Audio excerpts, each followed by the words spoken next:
Bueno, buenas noches a todos los que están, los que han llegado. Buenas noches a los conocidos, las caras que conocemos menos. Espero que todos tengamos una buena experiencia juntos. Mi nombre es Gabriel Sáez, soy director ejecutivo de la Fundación Roble del Sur, que es una fundación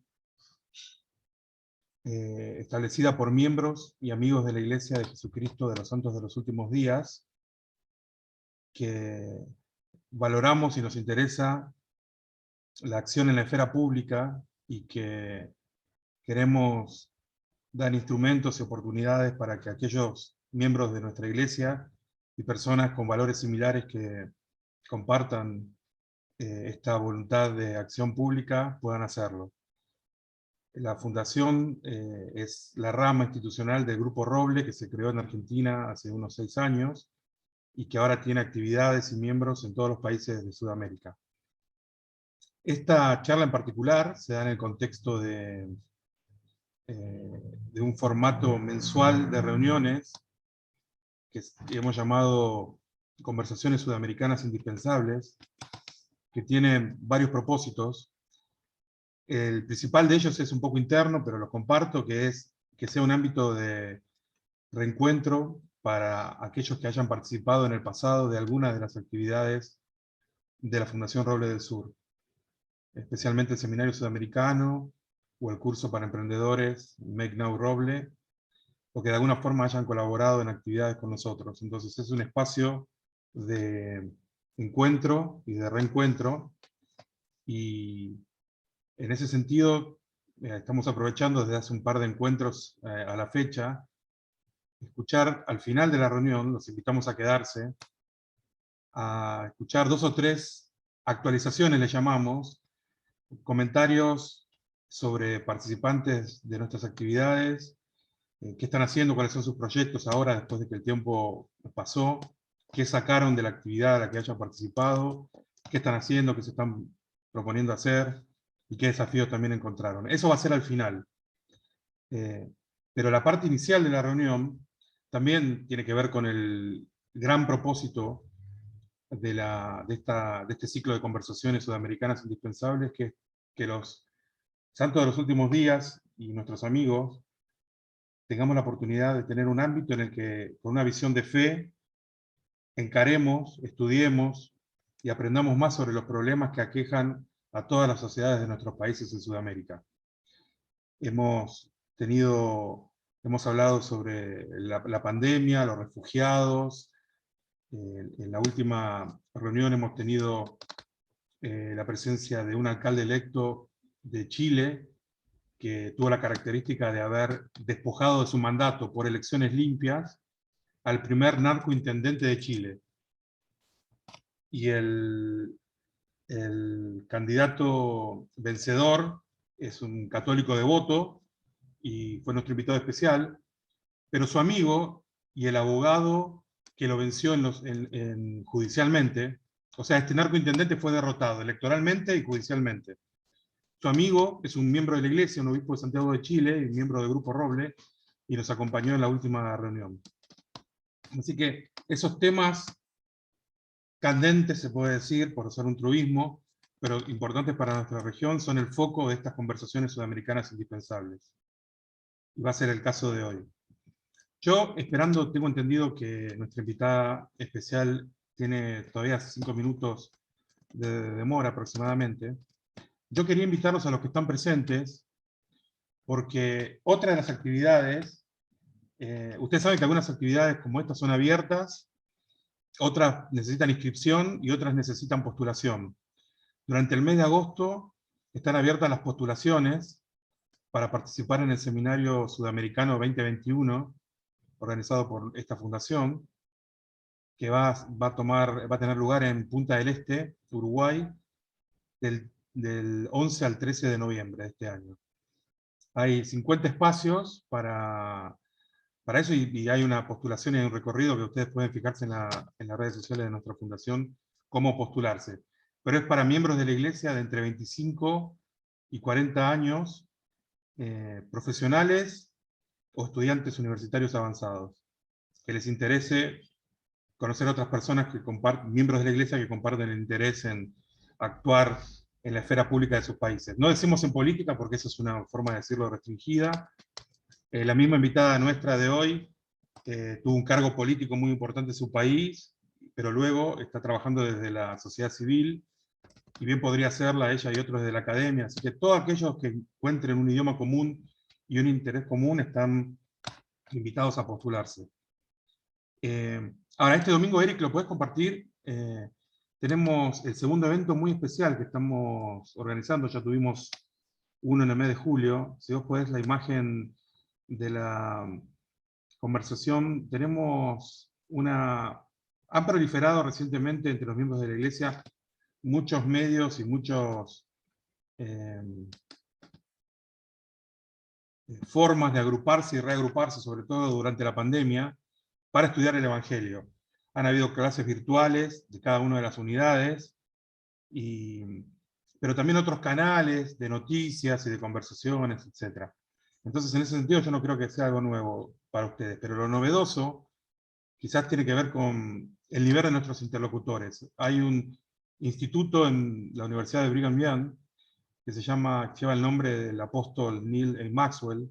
Eric, si me escuchás, por favor, cuando puedas poner el afiche, que unos profesores de ese instituto escribieron unos libros introductorios a cada libro del Libro de Mormón. Y esos libros ahora han sido traducidos al español. Y nosotros estamos organizando una serie de encuentros con cada autor de esos libros para que presenten qué aporte hacen al estudio del Libro de Mormón. La invitación que distribuimos es a reencontrarse o redescubrir la piedra angular de nuestra religión a través de los lentes de la historia, la filosofía y la teología. Bueno, después le voy a pedir a Eric que me ponga quizás lo hagamos más tarde, el afiche que hemos preparado, pero es este domingo a las 8:30 de Buenos Aires y de San Pablo. Y saben, Asunción y Santiago tienen una hora menos, Montevideo es la misma hora, y Lima, Bogotá, tiene 2 horas menos. A ver si pueden ver el afiche.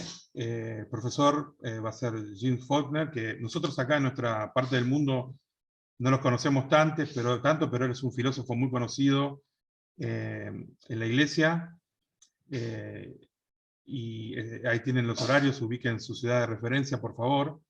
Y él fue el que escribió el libro sobre Mosía. Y va a ser entrevistado por esta otra profesora, y esta conversación va a ser traducida al español y al portugués. Yo estoy presentándoles ahí abajo el canal del Maxwell Institute en español, ustedes deberían entrar a YouTube, y a través del chat van a poder hacer preguntas. Así que la idea es que sea lo más participativa posible la actividad, y que también aquellos de Brasil o que hablen portugués puedan hacerlo en su idioma natal o preferido. Así que los esperamos este domingo a las 8:30, 7:30, 6:30 o 5:30, depende de donde ustedes estén. Gracias, Eric. Cañeta, Vera, perdóname, ¿tenés alguna novedad? Sí, me dijeron que ahora en breve ingresa. Bueno, voy a darte la palabra, te presento, si te parece. Sí. Vera está, yo estoy en Buenos Aires, Eric también, pero Vera está en Asunción, es la encargada de organizar esta conversación sudamericana indispensable. Vera fue participante de este seminario que yo le hablaba hace un tiempo, en el año 2019, y déjenme, veo por una cuestión de apellido que algunos de ustedes la conocen, pero déjenme presentarla formalmente. Vera Lucía Cañete es paraguaya, actualmente está en proceso de elaboración de su trabajo final de grado para recibirse de arquitecta por la Facultad de Arquitectura, Diseño y Arte de la Universidad Nacional de Asunción. También está cursando un diplomado en Políticas Públicas en la Universidad Comunera. Trabaja en una empresa de arquitectura e ingeniería donde está a cargo del desarrollo y dirección de proyectos de mejoramiento y ampliación de viviendas en el área metropolitana de Asunción. Es un proyecto que es impulsado por el Ministerio de Urbanismo, Vivienda y Hábitat, que entiendo que es el que lideró por un tiempo nuestra invitada, y por el Banco Interamericano de Desarrollo, con el fin de disminuir el déficit cualitativo de las viviendas en Paraguay, que a una persona que no está en el tema como yo, es interesante porque generalmente se reduce el debate, y esto lo charlará Vera mejor con nuestra invitada, a la cantidad de viviendas disponibles o faltantes, y se hace menor mención a el déficit cualitativo. Y para terminar con Vera, ella se encuentra desarrollando también un proyecto de laboratorio ciudadano para la ciudad de San Lorenzo, donde ella vive.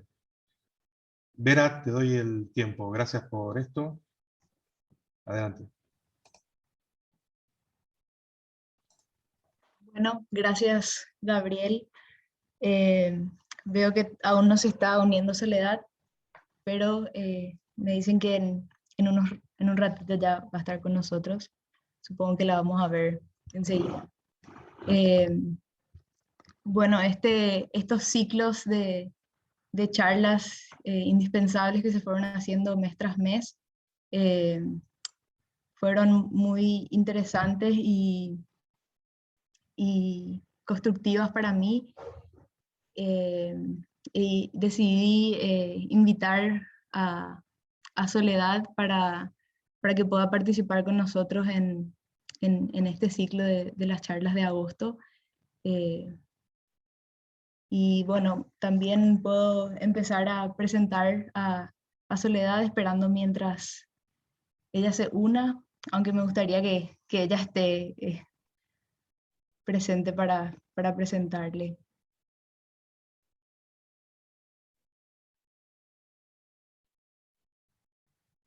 No sé si Podemos, si esperamos un querés, ratito, Vera. Gabriel. No, sí, podemos hablar de que una cosa interesante que noté yo sobre el perfil de Soledad es esto que decíamos, una combinación, primero que su característica sustantiva de mujer y de mujer joven, eh, representaría lo que desde la Fundación es un público que desde la Fundación nos interesa abordar a partir del interés en la participación. Y ella, como mujer joven, se ha podido desarrollar académicamente y también política y en términos de sociedad civil. Entonces, me parece que ella presenta un interesante ejemplo en ese sentido, ¿no? En el hecho de que yo no sé si le cabe o no le cabe la denominación, el mote de político profesional, porque algunas personas usan ese mote despectivamente, y otros casi que dicen que es la condición básica para que la cosa pública sea manejada con seriedad y responsabilidad, es que tiene que haber expertos. Sin embargo, me parece que, como habla el título de la conversación de hoy, si estamos hablando de participar y de la construcción de ciudadanía, los mejores ejemplos son aquellos que han podido moverse en más de un ámbito en determinados momentos de su vida. Eso en general, y haberlo hecho con sus desafíos y logros, pero de una manera honrada. Contame, Vera, un poquito más de Soledad, lo que puedas contarnos antes de presentarla formalmente. Bueno, Soledad ahora mismo eh, se encuentra dirigiendo eh, un proyecto y una iniciativa que se llama Alma Cívica, que busca la participación y fomentar la participación de jóvenes también en la esfera pública y brindar capacitaciones a jóvenes con intereses de involucrarse en la política o participación en general. Entonces también el tema de la charla de hoy, ciudadanía y participación, va muy acorde a lo que Soledad pueda eh, aportarnos hoy y entre todos también también aprender, ya que la construcción de nuestras ciudades es algo que se elabora en conjunto y es también el reflejo de nuestra democracia y de nuestra participación desde diferentes sectores.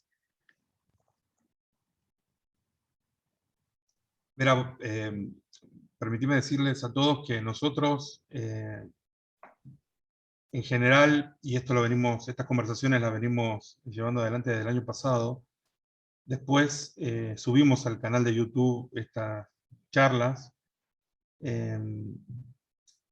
y me parece que es un material muy interesante de consulta. A veces se relaciona la participación en las redes sociales con lo que es fugaz, superficial, y es cierto que en un sentido eso es así y casi que sin alternativa. Pero la verdad que los materiales de estas conversaciones pasadas han sido muy buenas. Y yo no sé, no estoy en la cabeza de Vera, pero yo no sé si el origen, el germen de esta reunión no surgió no en la conversación anterior, sino en la anterior, cuando estuvimos con una emprendedora social que es experta en desarrollo económico, y estamos hablando de la pospandemia y el desarrollo económico, pero en clave de equidad. Y estratégicamente la equidad pasaba por que nuestros países y nuestras sociedades le den a la primera infancia un apoyo muy especial. Y arquitecta, como prácticamente es, o lo podríamos decir, por lo menos nosotros ya la consideramos sin diploma, Vera fue, creo que, la última que le preguntó a Ana Laura Balaza, nuestra invitada de la última vez, sobre qué rol pueden jugar los niños, no solo beneficiándose por un desarrollo urbano sustentable, sino en el diseño, por lo menos siendo considerados. ¿Vos te acordás esa pregunta, Vera, que hiciste en la conversación hace 2 veces? Y fue interesante y muy sincera la respuesta de Ana Laura Balaza, porque Vera la sorprendió y le dijo: vos sos arquitecta, decime vos. Y es interesante porque en realidad es un ejercicio bueno. Nosotros, si bien no somos expertos, algunos sabrán más de algo que de otra cosa, pero no venimos acá a escuchar pasivamente, a tomar todo, sino que venimos a instruirnos, a entender mejor, cuando se pueda preguntar, y ciertamente a llevarnos ejercicios mentales, cívicos, de participación. Y hay una persona que era muy experta en un enfoque, ese otro, el de todo lo que tiene que ver con el urbanismo y la arquitectura y el rol que tiene para mejorar nuestra calidad de vida, no lo podía abordar apropiadamente. Así que espero que haya quedado en Vera ese recuerdo del papel que el destino le puso a ella jugar.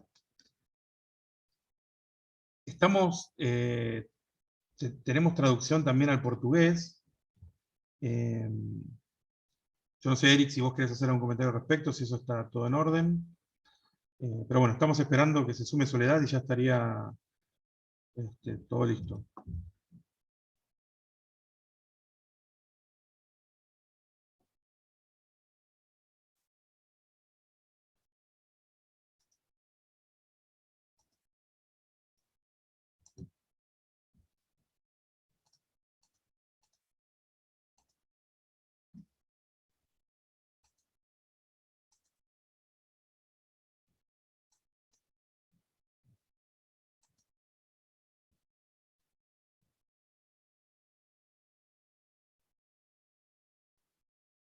Bueno, para no quedarnos mirando, vamos a hacer un pequeño cambio de programa.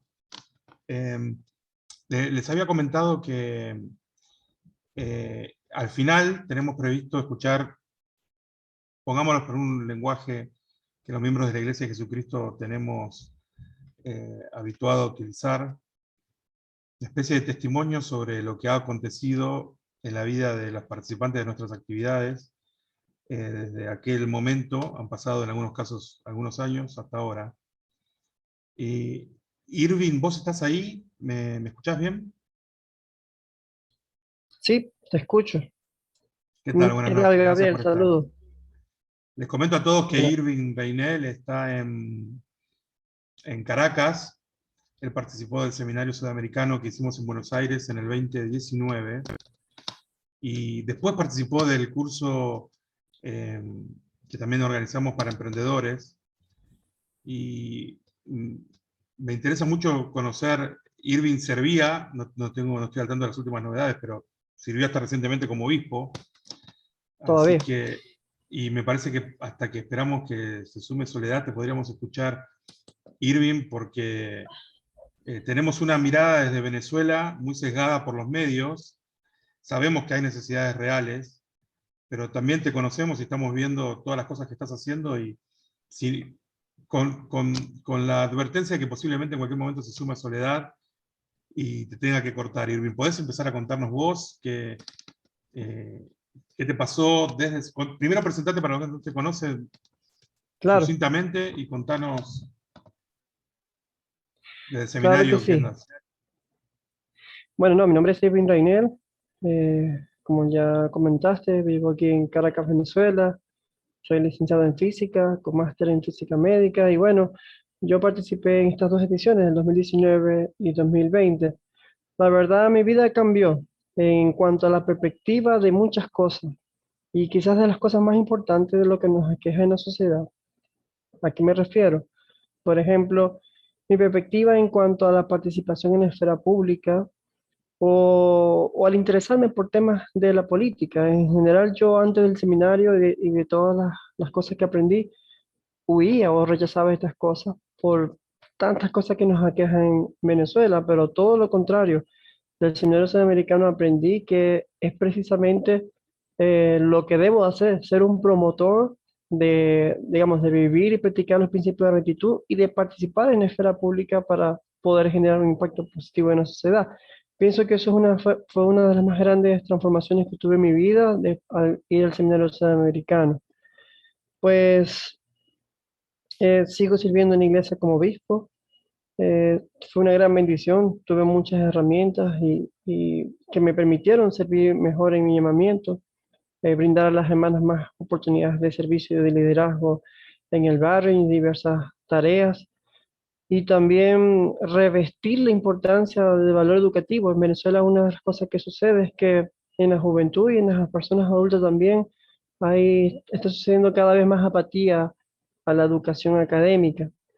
Entonces comencé a promover en el barrio mucho el empeño de la educación académica. Personas que habían abandonado Pathway lo retomaron, sus estudios nuevamente, y eso son cosas que me han cambiado y he podido ayudar a otras personas también.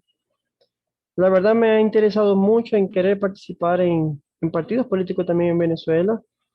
Siento que uno de los desafíos que más encuentro aquí es que ellos están muy cerrados, no hacen invitaciones abiertas, no hacen invitaciones a la gente a escuchar sus ideas, a escuchar sus programas.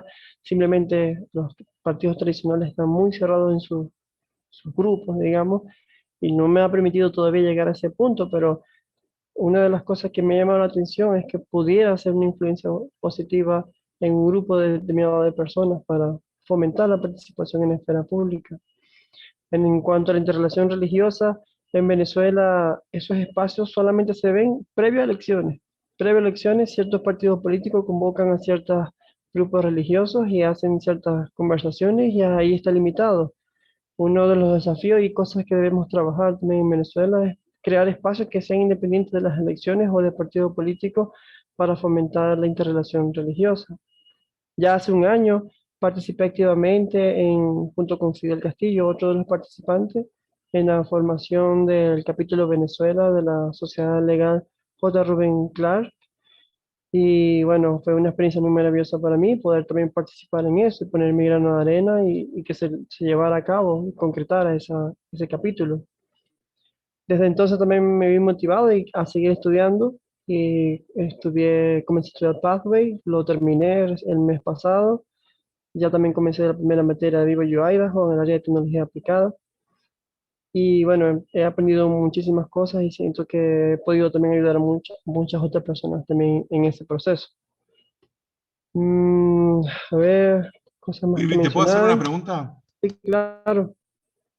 Les comentamos a todos, vos, Irving, recordarás que la conversación sudamericana indispensable que organizamos con Venezuela fue la segunda. Y un poquito, obviamente, organizamos el tema de los migrantes forzados y los refugiados. Y Venezuela, habló un profesor, un experto en derechos humanos, un abogado venezolano, pero Venezuela es, para bien o en este sentido para mal, referencia del tema. Y los que conocemos a Fidel, a ti, a los otros venezolanos que han Claro, participado de nuestro seminario, sabemos que por este tema de partir de Venezuela, la estructura de las unidades de la iglesia, de los barrios y de las estacas va cambiando, va sufriendo una sangría casi permanente.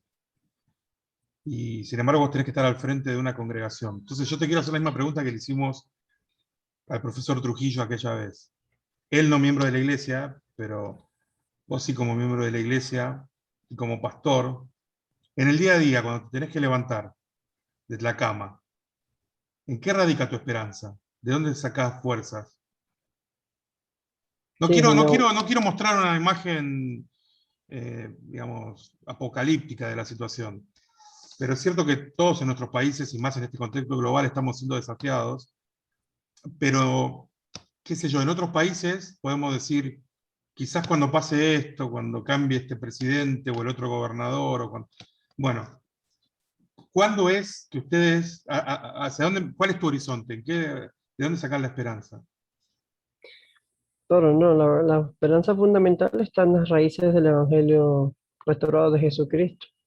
Eh, He entendido muy bien y todas las cosas que he aprendido del seminario es que el Evangelio es fundamentalmente optimista y es algo positivo y tenemos que mantenernos firmes en eso. Eh, Básicamente con trabajo, con fuerte trabajo, con más preparación académica. Yo lo que yo percibo en Venezuela es que ciertamente hay muchas dificultades, pero no tenemos que quedarnos solo con las dificultades, sino con una preparación continua para superarlas, para encontrar mejores oportunidades, para poder emprender, y en eso me he dedicado. Mi esperanza está centrada en el Evangelio, que me refugio, y la esperanza de que sé que puedo seguirme preparando, de que sé que puedo seguir adquiriendo habilidades o emprendiendo proyectos que me permitan poder seguir adelante en este país mientras así sea, mientras aquí todavía esté. Muchas gracias, Irving.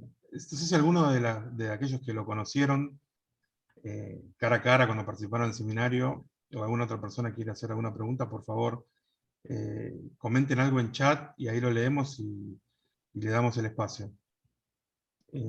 Irving, ¿cuántos hijos tenés? ¿Cuántos? Hijos. Uno. Viene en camino. ¿El primero viene en camino? Sí. ¿Hay alguna forma que le adjudiquemos ese logro al seminario? No, no, no. No, para tanto no. Sí, vamos a... ahora vamos, los que quieran hacer alguna pregunta, por favor, comenten en el chat. Y lo mismo va a dar para cuando se sume Soledad. Si en algún momento tienen preguntas, por favor, escríbanla y Vera la va a seleccionar y le va a dar la palabra. ¿Sabes algo, Vera? Sí, ahora ingresó Sole.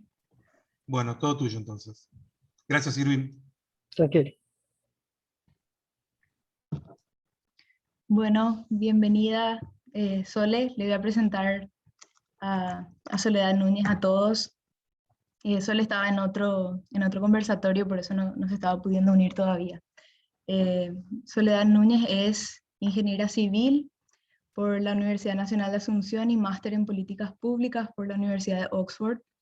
Fue ministra de Vivienda y Hábitat del Paraguay del 2014 al 2018. Durante su administración hubo un incremento significativo de la cantidad de viviendas sociales entregadas por el gobierno, destacándose el trabajo con comunidades indígenas, colonias rurales y asentamientos urbanos. Lideró la creación e implementación del Comité Nacional del Hábitat con participantes de 60 instituciones públicas y privadas. Impulsó y concretó la redacción de la primera Política Nacional de Vivienda y Hábitat del Paraguay. En el 2015 fue electa presidenta de la Asamblea de Ministros de Vivienda y Desarrollo Urbano para América Latina y el Caribe.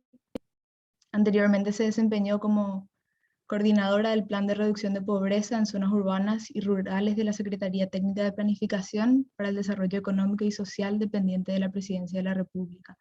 Coordinó el Plan Nacional de Gobierno Abierto en el 2014, fue miembro del primer equipo nacional Estrategia País, espacio promovido por el Presidente de la República para instalar el diálogo social como herramienta para la superación de la pobreza en el país. Fue directora también de la ONG Techo en Paraguay del 2009 al 2013 y miembro del Consejo Asesor de varias organizaciones de la sociedad civil.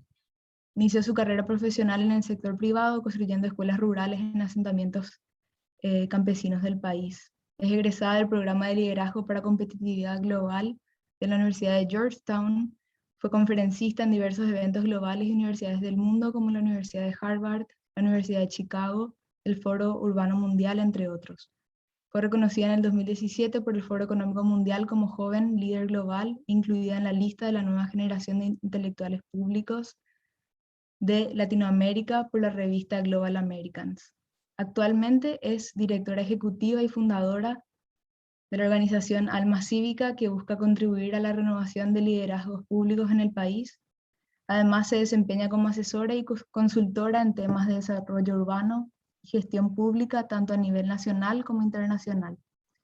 Es directora académica del Diplomado en Políticas Públicas de la Universidad UCOM y miembro del equipo impulsor de la Iniciativa de Diálogo Estratégico Paraguay Ahora, promovida por el Banco Mundial. Su participación en el sector de la sociedad civil sigue siendo muy activa.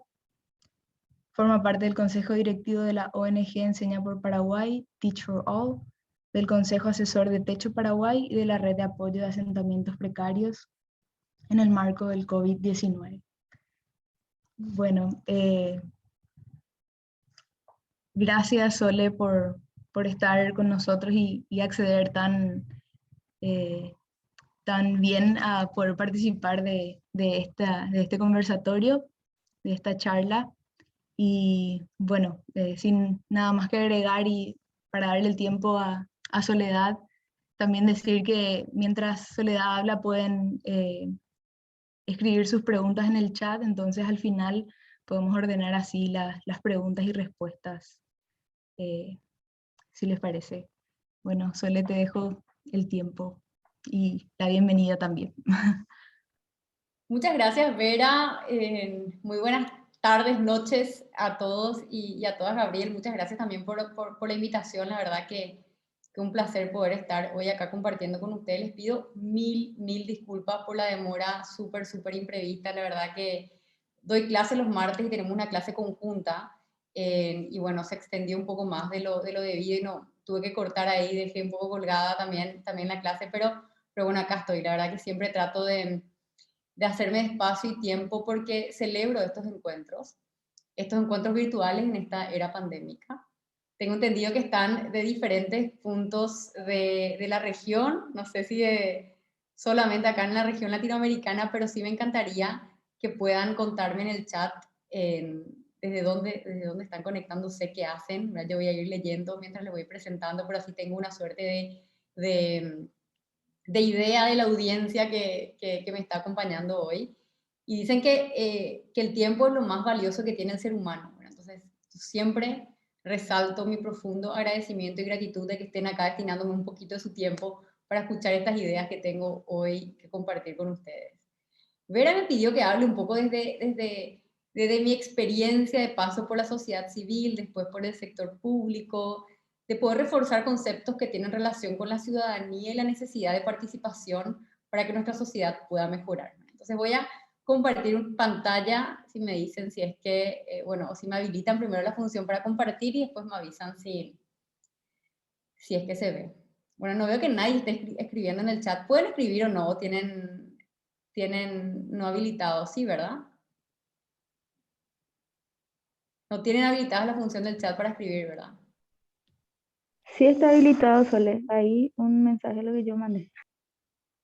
O sea, que a mí me sale solamente para enviar a Eric Cirilo. A nadie más. No me sale así como una opción para compartir con todos. Sí, a mí igual.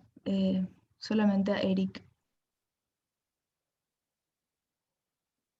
Creo que hay que habilitar la función del chat para que puedan Ahora verifico eso, a ver.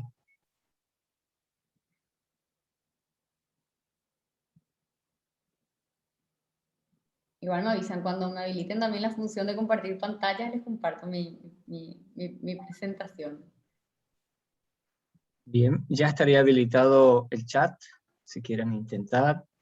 Y ahora habilito solo para que puedas compartir pantalla.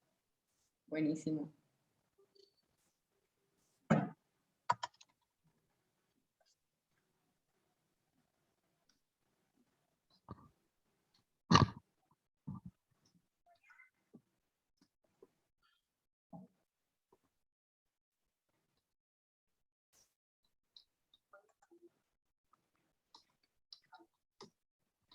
Tienen que todos cambiar la selección en el chat y poner para que vaya el mensaje a todos y no solo a Eric. Entonces ahí. Ahí leo el mensaje de Eric. Hola a todos, el chat está habilitado. Buenísimo, a ver si me leen ahí. Hola a todos. Ahí se me lee, ¿verdad? Hey, hola Zulma, ¿qué tal? Camilo, desde Salto, Uruguay. Tengo muy buenos amigos uruguayos y amigas uruguayas. Orlando, desde Jujuy, Argentina. Hermosa ciudad. Bueno, Purmamarca, toda esa zona, bellísima. Encarnación, Paraguay. Encarna York, San Lorenzo también desde Paraguay, desde Brasil. ¿De qué parte de Brasil, Renan? Zuleika de Río de Janeiro. Hermosas playas. Desde Madrid, pero desde Perú. Mira qué bueno. Desde Sucre, Bolivia. Sucre me queda pendiente. Bolivia conozco bastante, porque estuve en La Paz, estuve en Potosí, estuve en Cochabamba, estuve en Santa Cruz, pero Sucre me quedó pendiente, Weimar. Ojalá que la próxima. Desde Natal, Brasil, qué envidia, qué hermosas playas. Lambaré, Paraguay. De Olinda en la costa nordeste. Olinda no conozco, Renan. Mira qué bueno. Bueno, me encanta, de todo, de diferentes lugares, desde Sajonia, Asunción, María Paz, qué bueno. En Madrid, Marjorie, ¿se pronuncia bien así tu nombre? Marjorie o... Bueno, ahí se habitan, bueno, sí, dice, buenísimo. Bueno, yo viví un año en Madrid, entonces, hermosa ciudad. Temuco, Chile, Carolina. Estuve trabajando como voluntaria en el sur de Chile, en Lonquimay, y también en la tercera región, en el norte. De hecho, creo que estuve cerca de Temuco, si mal no recuerdo, en una zona de Jilgueros, en el norte. San Lorenzo, Fernando también, muchos sanlorenzanos. Irving, desde Caracas, Venezuela. Venezuela no conozco, queda pendiente. Salta, Argentina, sí, por supuesto, la ruta del vino, toda la zona hermosa que tiene Salta la Linda, Eleonora.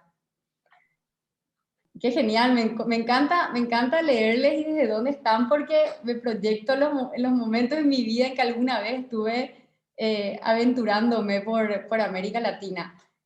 Por La Paz también, bueno, les comentaba que estuve en La Paz. En La Paz estuve de mochilera con unas compañeras de colegio cuando tenía 23 años, que fue cuando recorrí Bolivia. Siempre me gustó bastante conocer otros lugares de América Latina, pero no conocer en plan turístico. Viste que uno a veces viaja y como que uno se saca fotos solamente con los íconos así más reconocidos, sino que conocer, de descubrir nuevas culturas, de conocer a personas, a ciudadanos de otros territorios del mundo y descubrir esa magia de miles de cosas que nos unen a pesar de los límites físicos, políticos de nuestros países. Les voy a contar de mi experiencia también en Techo, un Techo para mi país. No sé si alguno de ustedes fue voluntario en algún momento de Techo. Techo está en toda América Latina y el Caribe. Y Techo para mí fue un puente para construir mi identidad latinoamericana. Y descubrir esto que les decía, de que independientemente del país de donde uno venga, nuestros problemas son bastante similares, los desafíos que tenemos en la región son bastante similares, y por ende también la necesidad como de como de eliminar esas barreras que a veces existen entre nuestros propios países, ¿verdad? De conectarnos en quizás una dimensión más humana de ver que podemos aprender también los unos de los otros y cómo proyectar ese avance de toda la región latinoamericana. Humberto es de Ciudad del Este, el este del país. Bueno, ahora ya fue una buena introducción, veo que están de diferentes puntos. El título que le había puesto a esta charla fue Ciudades, Ciudadanía y Participación.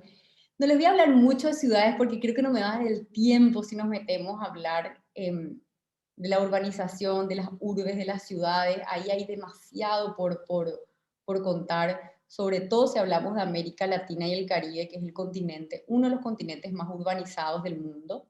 Ustedes saben que en los últimos años el mundo transformó la manera en la cual ocupamos el territorio, en el sentido de que ya más de la mitad de la población mundial hoy reside en ciudades. Ese cambio en la ocupación del territorio trajo consigo un montón de desafíos y de presiones a las urbes y a los estados, también a los gobiernos, por garantizar calidad de vida y acceso a servicios básicos, a infraestructura, movilidad urbana, etc. Y América Latina es de las regiones que presenta muchísimos desafíos en relación a cómo gestionar correctamente la urbanización y cómo construir ciudades que sean inclusivas, que sean prósperas, que sean resilientes, que tengan la posibilidad de construir bienestar para todos y para todas. Pero sí voy a hablar mucho de ciudadanía y de participación porque en gran parte mi historia de vida o mi trayecto, mi camino quizá personal, me hizo tomar conciencia, profundizar en lo que representa ser ciudadana, por un lado, y por otro lado en cómo poder promover o participar más activamente, promover cambios de una participación más activa y ser agente de transformación de mi entorno. Entonces dividí la charla de hoy en estos 5 subtemas. Primero, una reflexión pequeña sobre el momento que estamos viviendo ahora con esta pandemia, con este cambio en la manera en la cual nos relacionamos. Era una pandemia que vino, pero a cambiar nuestras vidas de la noche a la mañana. Vino a resignificar también esta interdependencia que existe entre individuos que conforman una sociedad. Es decir, ya no, para evitar que se propague el virus, no dependía solo que yo me cuide, sino que dependía de que los demás en mi barrio también se cuiden, de que los demás compañeros de trabajo también se cuiden, que los compañeros de universidad se cuiden. Entonces hay como una relación muy directa que se hace muy explícita con esta pandemia hoy en día. Después les voy a compartir, como les decía, mi experiencia personal, mi camino personal, lo que aprendí desde la sociedad civil y lo que aprendí desde el sector público en particular. Algún comentario específico acerca de qué significa hacer políticas públicas y lo importante de la participación ciudadana para que mejore la calidad de las políticas públicas en nuestros países. Luego hablar algo de liderazgo responsable, cómo todos nosotros podemos ser líderes responsables en nuestro pequeño entorno, en nuestra comunidad, en nuestro espacio. Y siempre cierro este tipo de charlas con, no sé, algunos comentarios que forman parte de mi reflexión personal, de algunos aprendizajes, de ciertas cosas que yo trato de recordar que me ayudan a mantener siempre la motivación en alto y alimento de esa manera, no sé, las herramientas que puedo tener a mi alcance para generar un impacto positivo en mi alrededor, ¿verdad? Entonces, arranco con la reflexión personal, con la reflexión sobre el momento actual. La palabra crisis parecería que se apropió de nuestro vocabulario en estos últimos casi 2 años, año y medio. Pero si bien es cierto, o sea, yo lo que suelo pensar bastante es que si bien es cierto, antes no teníamos una pandemia que representaba una crisis sanitaria, yo creo que en cierta manera el mundo ya vivía ciertas crisis, ¿verdad? De distinta índole, o quizá que no representaban la urgencia que representa una pandemia, pero que hoy la crisis sanitaria sí vino a desnudar, como que acentuar muchas debilidades de nuestro sistema en general. Si hablamos en términos políticos, en las deficiencias de nuestros sistemas de protección social, creo que ningún país de América Latina se salva en esa línea, ¿verdad? Las deficiencias de nuestros sistemas de salud, También considero que probablemente ningún país, o muy pocos países, quizás Chile, Uruguay, están un poco arriba, ¿verdad? Pero se salva de esas debilidades. Una crisis de capital humano, ¿verdad? América Latina, el país más la región más urbanizada, es también la región más desigual de todo el mundo. Y esta desigualdad se manifiesta cuando hablamos en términos educativos y de crisis de capital humano, las diferencias para toda una generación quienes tuvieron acceso o tienen acceso a Internet en esta pandemia, durante las medidas, digamos, de cuarentena planteadas por los estados, y quienes no tienen acceso, o quienes tienen acceso a una computadora y quienes no tienen acceso a una computadora, o quienes tienen acceso a un teléfono móvil y quienes no lo tienen, o aquellos hogares donde existe apenas un teléfono móvil conectado a Internet, pero 3 niños que acceden a la educación formal. El impacto sobre el sistema educativo en nuestras sociedades todavía está por verse. Hoy es muy difícil que podamos medir el impacto en la educación en el corto plazo. Entonces esta crisis de capital humano todavía está por verse qué dimensiones y qué envergadura será. Eso presenta muchísimos desafíos en muchos sentidos y muchas aristas. Pero así como la enfermedad de COVID-19, así como el coronavirus vino a acentuar muchas debilidades, yo creo que también vino a hacer un llamado a cada uno de nosotros como ciudadanos y ciudadanas de asumir un rol más protagónico como agentes de cambio y de transformación.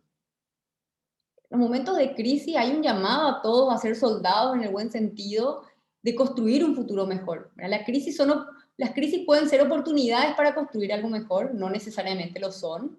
Yo no soy de las que considera que una crisis como esta naturalmente va a devenir en una realidad mejor para todos, ¿no? Podemos perder muchas conquistas que ya tuvimos en los años, podemos irnos mucho más profundo, tenemos que tener en mente que también podemos construir una realidad peor de la que estamos.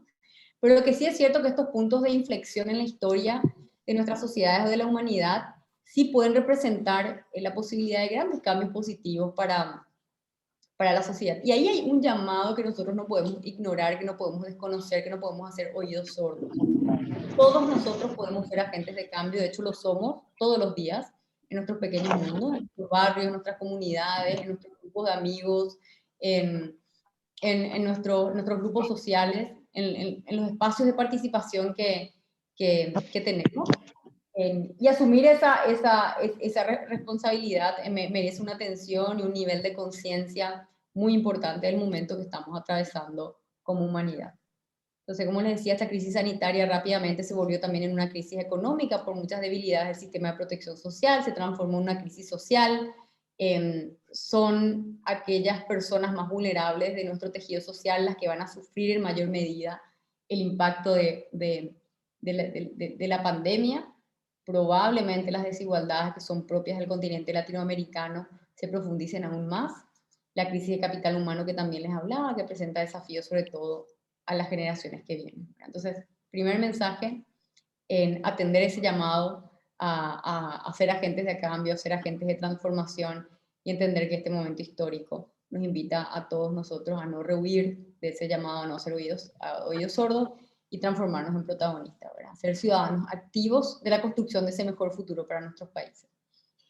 ¿Y cómo empieza mi historia personal, digamos, de vida, Vera, en el currículum, que siempre es súper aburrido cuando uno lee, Vera les contó de mi paso por el sector privado, después por la sociedad civil y finalmente por el sector público.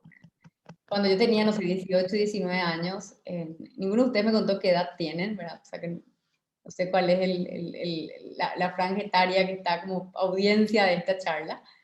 Pero yo sentía que uno de los grandes desafíos, no sé, terminando el colegio, empezando la universidad, era poder vencer esa apatía que siempre es como la amenaza a la participación y la amenaza a esa ciudadanía íntegra, digamos, que necesita nuestra sociedad, ¿verdad? Como que que a veces aparece como una barrera y comenzamos a escuchar excusas como la de no tengo tiempo, o si no la de ¿no? Cuando pueda, cuando me case, cuando tenga hijos, cuando tenga un empleo seguro, cuando termine la universidad, es como que siempre postergamos postergamos esa capacidad que podemos tener todos nosotros de participar activamente. Como decimos, en algún momento me voy a ocupar de estos problemas públicos, ¿verdad? Ahora me estoy ocupando de mí, ¿verdad? Y la apatía ahí termina siendo una amenaza porque nos vence, ¿verdad? Terminamos siendo, no sé, indolentes, indiferentes a los problemas que nos afectan a todos como sociedad. Esperamos que alguien más se ocupe de los problemas que nos afectan, que venga algún mesías que nos salve de todos los problemas que tenemos en nuestras sociedades. Y así pasa el tiempo, ¿verdad? Pasa el tiempo y perdemos una oportunidad enorme y muy valiosa de nosotros ir construyendo también ese camino o transitando ese camino que tiene que seguir la sociedad para poder convertirse en una sociedad mejor, ¿verdad? Para mí esta frase de John F. Kennedy marca mucho mi decisión de seguir ingeniería civil en la universidad, ¿verdad? No preguntes qué puede hacer tu país por ti, pregúntate qué puedes hacer tú por tu país, ¿verdad? En el proceso de descubrir mi vocación profesional, que hablé con muchísimos, no sé, psicólogos, mentores, etcétera, en su momento, yo no tenía muy en claro qué quería estudiar, pero recuerdo ver la tapa de un periódico nacional acá en Paraguay, que decía que Paraguay era el país con pésima infraestructura, con la peor infraestructura de toda la región, el país con menos kilómetros de rutas asfaltadas, y que éramos como el bochorno de toda América Latina, que estamos ahí como en la cola, ¿verdad? De los peores países en toda la región. Yo veo esta tapa y como que recuerdo que sentí automáticamente algo, como que me generó indignación, ¿verdad? Me generó vergüenza, me generó, no sé, un montón de sentimientos, es decir, ¿cómo puede ser que esta sea la realidad de mi país, ¿no? Y eso me invitó a querer hacer algo al respecto. Entonces averigué y dije, ¿qué tengo que estudiar yo para poder, no sé, contribuir a que existan más rutas en Paraguay? Ingeniería civil, por suerte me gustaban las matemáticas y la física, no tenía problema con las ciencias duras, y me inscribo en la carrera motivada con la idea de transformarme en una profesional que pueda ser útil para las demandas reales que tenga el país. Y yo aprendí en ese momento aprendí como a tomar decisiones contextualizadas. Uno no puede ser un extranjero en su propia realidad. Es muy importante que también en nuestro proceso de crecimiento, que es eterno, ¿verdad? Todos los días crecemos, todos los días tenemos oportunidades de mejorar, nos mantengamos en sintonía con lo que sucede a nuestro alrededor, que no seamos espectadores desconectados de lo que pasa, que no nos aislemos de las necesidades reales que suceden a nuestro alrededor, y que sintonicemos las decisiones que vamos tomando, que puedan estar en armonía con lo que necesita nuestra comunidad, con lo que necesita nuestro contexto particular. Entonces, para mí, si bien es cierto que no terminé especializándome en la ingeniería vial, me dediqué después a las construcciones civiles, ya le voy a contar ese camino. Para mí el hacerme esa pregunta, ¿verdad? De como que invertir la lógica de pensamiento, es decir, no voy a estar esperando siempre que Paraguay me solucione todos los problemas. Fíjense, no sé si a ustedes les pasa, pero a veces como que uno hablamos de nuestro propio país, pero en tercera persona, ¿verdad? Así como que sí, el Paraguay, que tiene que venir el Paraguay, y luego que no hace nada el Paraguay, como tal cosa. No nos damos cuenta que Paraguay está conformado por paraguayos, ¿verdad? Chile está conformado por chilenos, ¿verdad? Uruguay está conformado por uruguayos.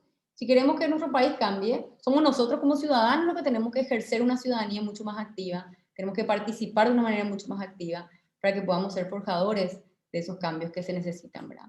Y a mí me ayudó mucho como que seguir ese proceso de reflexión personal. En ese momento de mi vida aparecieron muchos miedos, muchos sentidos, ¿verdad? Cuando yo le contaba no me acuerdo quién está ahora en Madrid, pero yo termino la carrera, viajo a Madrid para hacer una maestría, y en todos esos momentos de decisiones aparecían muchos miedos, aparecía la voz del miedo constantemente, ¿verdad? Es decir, ¿estás tomando la decisión correcta? ¿Será que esto es lo mejor para tu futuro? Cuando estaba en Madrid, ¿será que tenés que quedarte acá a buscar trabajo? ¿Será que tengo que volver a Paraguay? ¿Será que va a ser mejor que me quede, que me vaya? O sea, hay un montón siempre de preguntas en las decisiones que vamos tomando en nuestro camino personal de liderazgo o nuestro camino personal ciudadano, ¿verdad? Y siempre aparece como el miedo en las decisiones importantes. Estando en Madrid, me ofrecen la posibilidad de volver a Paraguay para dirigir como que la apertura y la consolidación y crecimiento de esta ONG, Un Techo para mi País. Yo tenía muchas dudas porque era como que volver a meterme al sector de la sociedad civil, hacer nacer una institución que estaba empezando, si eso iba a fracasar, no iba a fracasar, y siempre tenía un montón de dudas, ¿verdad? Yo el día de hoy miro atrás y honestamente agradezco la oportunidad que tuve de ser parte de un grupo de jóvenes latinoamericanos que coincidían en una premisa y que les movía una misma causa, que era la superación de la pobreza, las desigualdades sociales en la región, que independientemente de las diferencias históricas o de origen o de perspectivas ideológicas incluso, había una causa que podía movilizar a jóvenes de diferente naturaleza en una misma dirección. Y para mí eso era demasiado potente. Sobre todo hoy cuando vemos sociedades demasiado polarizadas, pensar en que puedan existir causas que nos movilicen en conjunto tiene demasiado valor. O sea, a mí eso es un aprendizaje a muy temprana edad que adquirí, que me dejó una lección. O sea, hoy cuando veo la fragmentación de nuestras sociedades, hoy cuando veo la división de nuestras sociedades, hoy cuando veo la polarización, cuando veo que somos incapaces de construir diálogo, de construir acuerdos sobre horizontes comunes, que somos, que se crean ambientes hostiles, a veces alimentados por las redes sociales. Yo recuerdo este momento, ¿verdad? De estar trabajando en Techo, de visitar, no sé, pues me tocó estar en favelas de Brasil, en San Paulo, me tocó estar en Cantegriles de Uruguay, en los campamentos de Chile, en campos de desplazados de Colombia, en Bogotá, conocer mucho la realidad latinoamericana y encontrarnos alrededor de una consigna en común, de una causa donde se borraban todas las fronteras, todas las diferencias, se borraban todos los límites. Para mí era una fuerza demasiado, demasiado poderosa y demasiado transformadora. Por eso yo siempre resumo que Techo para mí, que puede ser cualquier otra actividad en la vida de cada uno de ustedes, ¿verdad? Pero la decisión de activar en la sociedad civil, de participar activamente del proceso de búsqueda de una solución a un problema urgente y que nos afectaba a toda la sociedad como es la pobreza, ¿verdad? Fue de las mejores maestrías que yo pude tener en mi vida, ¿verdad? Y maestrías no solamente en términos técnicos, sino que de aprendizajes también en lo personal, de forjador del espíritu, de la personalidad, del carácter, del propósito, de la dirección, del norte que uno quiere seguir como ciudadano, como ciudadana de una determinada sociedad. Techo me dio demasiadas herramientas a partir del trabajo voluntario, desinteresado, que rompía paradigmas. Esto es en Ciudad del Este, para los que están conectados en Ciudad del Este, ahí cerca de la frontera entre Hernandarias y Ciudad del Este. Techo trabajaba sobre demasiadas dimensiones, la promoción del desarrollo comunitario a través de la construcción de viviendas de emergencia como un elemento que construía puentes entre dos realidades, la realidad de los jóvenes universitarios voluntarios, la realidad de las familias que viven en situación de pobreza. Entonces ahí sucedía la magia, ¿verdad? Primero el descubrimiento de una realidad social que invitaba tácitamente a un compromiso mayor. Siempre decíamos en Techo de que a partir de conocer la realidad de las familias, de los asentamientos, de los campamentos, como que uno se sacaba la venda de los ojos, como que uno conocía una realidad que era desconocida y a partir de ese momento uno ya no era el mismo. A partir de que uno descubre de que existe una realidad simplemente producto de un accidente de nacimiento, ¿verdad? O sea, el hecho que yo haya nacido en la casa de mis padres, que tuvieron acceso a una educación universitaria, probablemente marca las posibilidades de mi futuro, a diferencia de si hubiera nacido en un asentamiento precario, en condiciones de desnutrición, en condiciones de precariedad y de vulnerabilidad. O sea, reconocer como un fenómeno de difícil explicación automáticamente alimenta un compromiso individual de decir esto, hay que hacer algo para que esto cambie, cómo yo puedo contribuir para que esto mejore en la sociedad, porque la sociedad no puede evolucionar, no puede crecer, no puede progresar, no existe crecimiento económico que sea inclusivo si no pensamos en los más vulnerables de toda la estructura, digamos, ¿verdad? De hecho, también, aparte de toda esa reflexión en torno a la vivienda de emergencia, la problemática de la vivienda, de los asentamientos, tenía un elemento demasiado potente que era el voluntariado. Que el voluntariado, en cualquiera de sus formas, es sinónimo de participación ciudadana. El voluntariado tiene que ver con la promoción de la participación ciudadana. Por eso yo siempre a veces cuando doy charlas a jóvenes de diferentes edades, siempre les invito a que se mantengan activos y que encuentren un espacio donde ellos puedan conectarse con un problema público, con un problema de la comunidad, y puedan, a través de sus propios talentos y esfuerzo y conocimiento y dedicación, transformar una realidad. El voluntariado te da eso, y uno crece y uno aprende y uno va moldeando muchas ideas que tiene a partir de la acción. No hay mejor educador que la acción. Ahora, podemos leer miles de libros, podemos aprendernos de memoria un montón de teorías, podemos leerles a miles de filósofos, pero lo que determina realmente nuestra esencia es lo que hacemos con ese conocimiento que tenemos, la capacidad de acción que tenemos, en qué personas nos transformamos en el día a día, ¿verdad? Porque si no, podemos vivir una incoherencia tremenda entre lo que pensamos y lo que realmente somos capaces de hacer.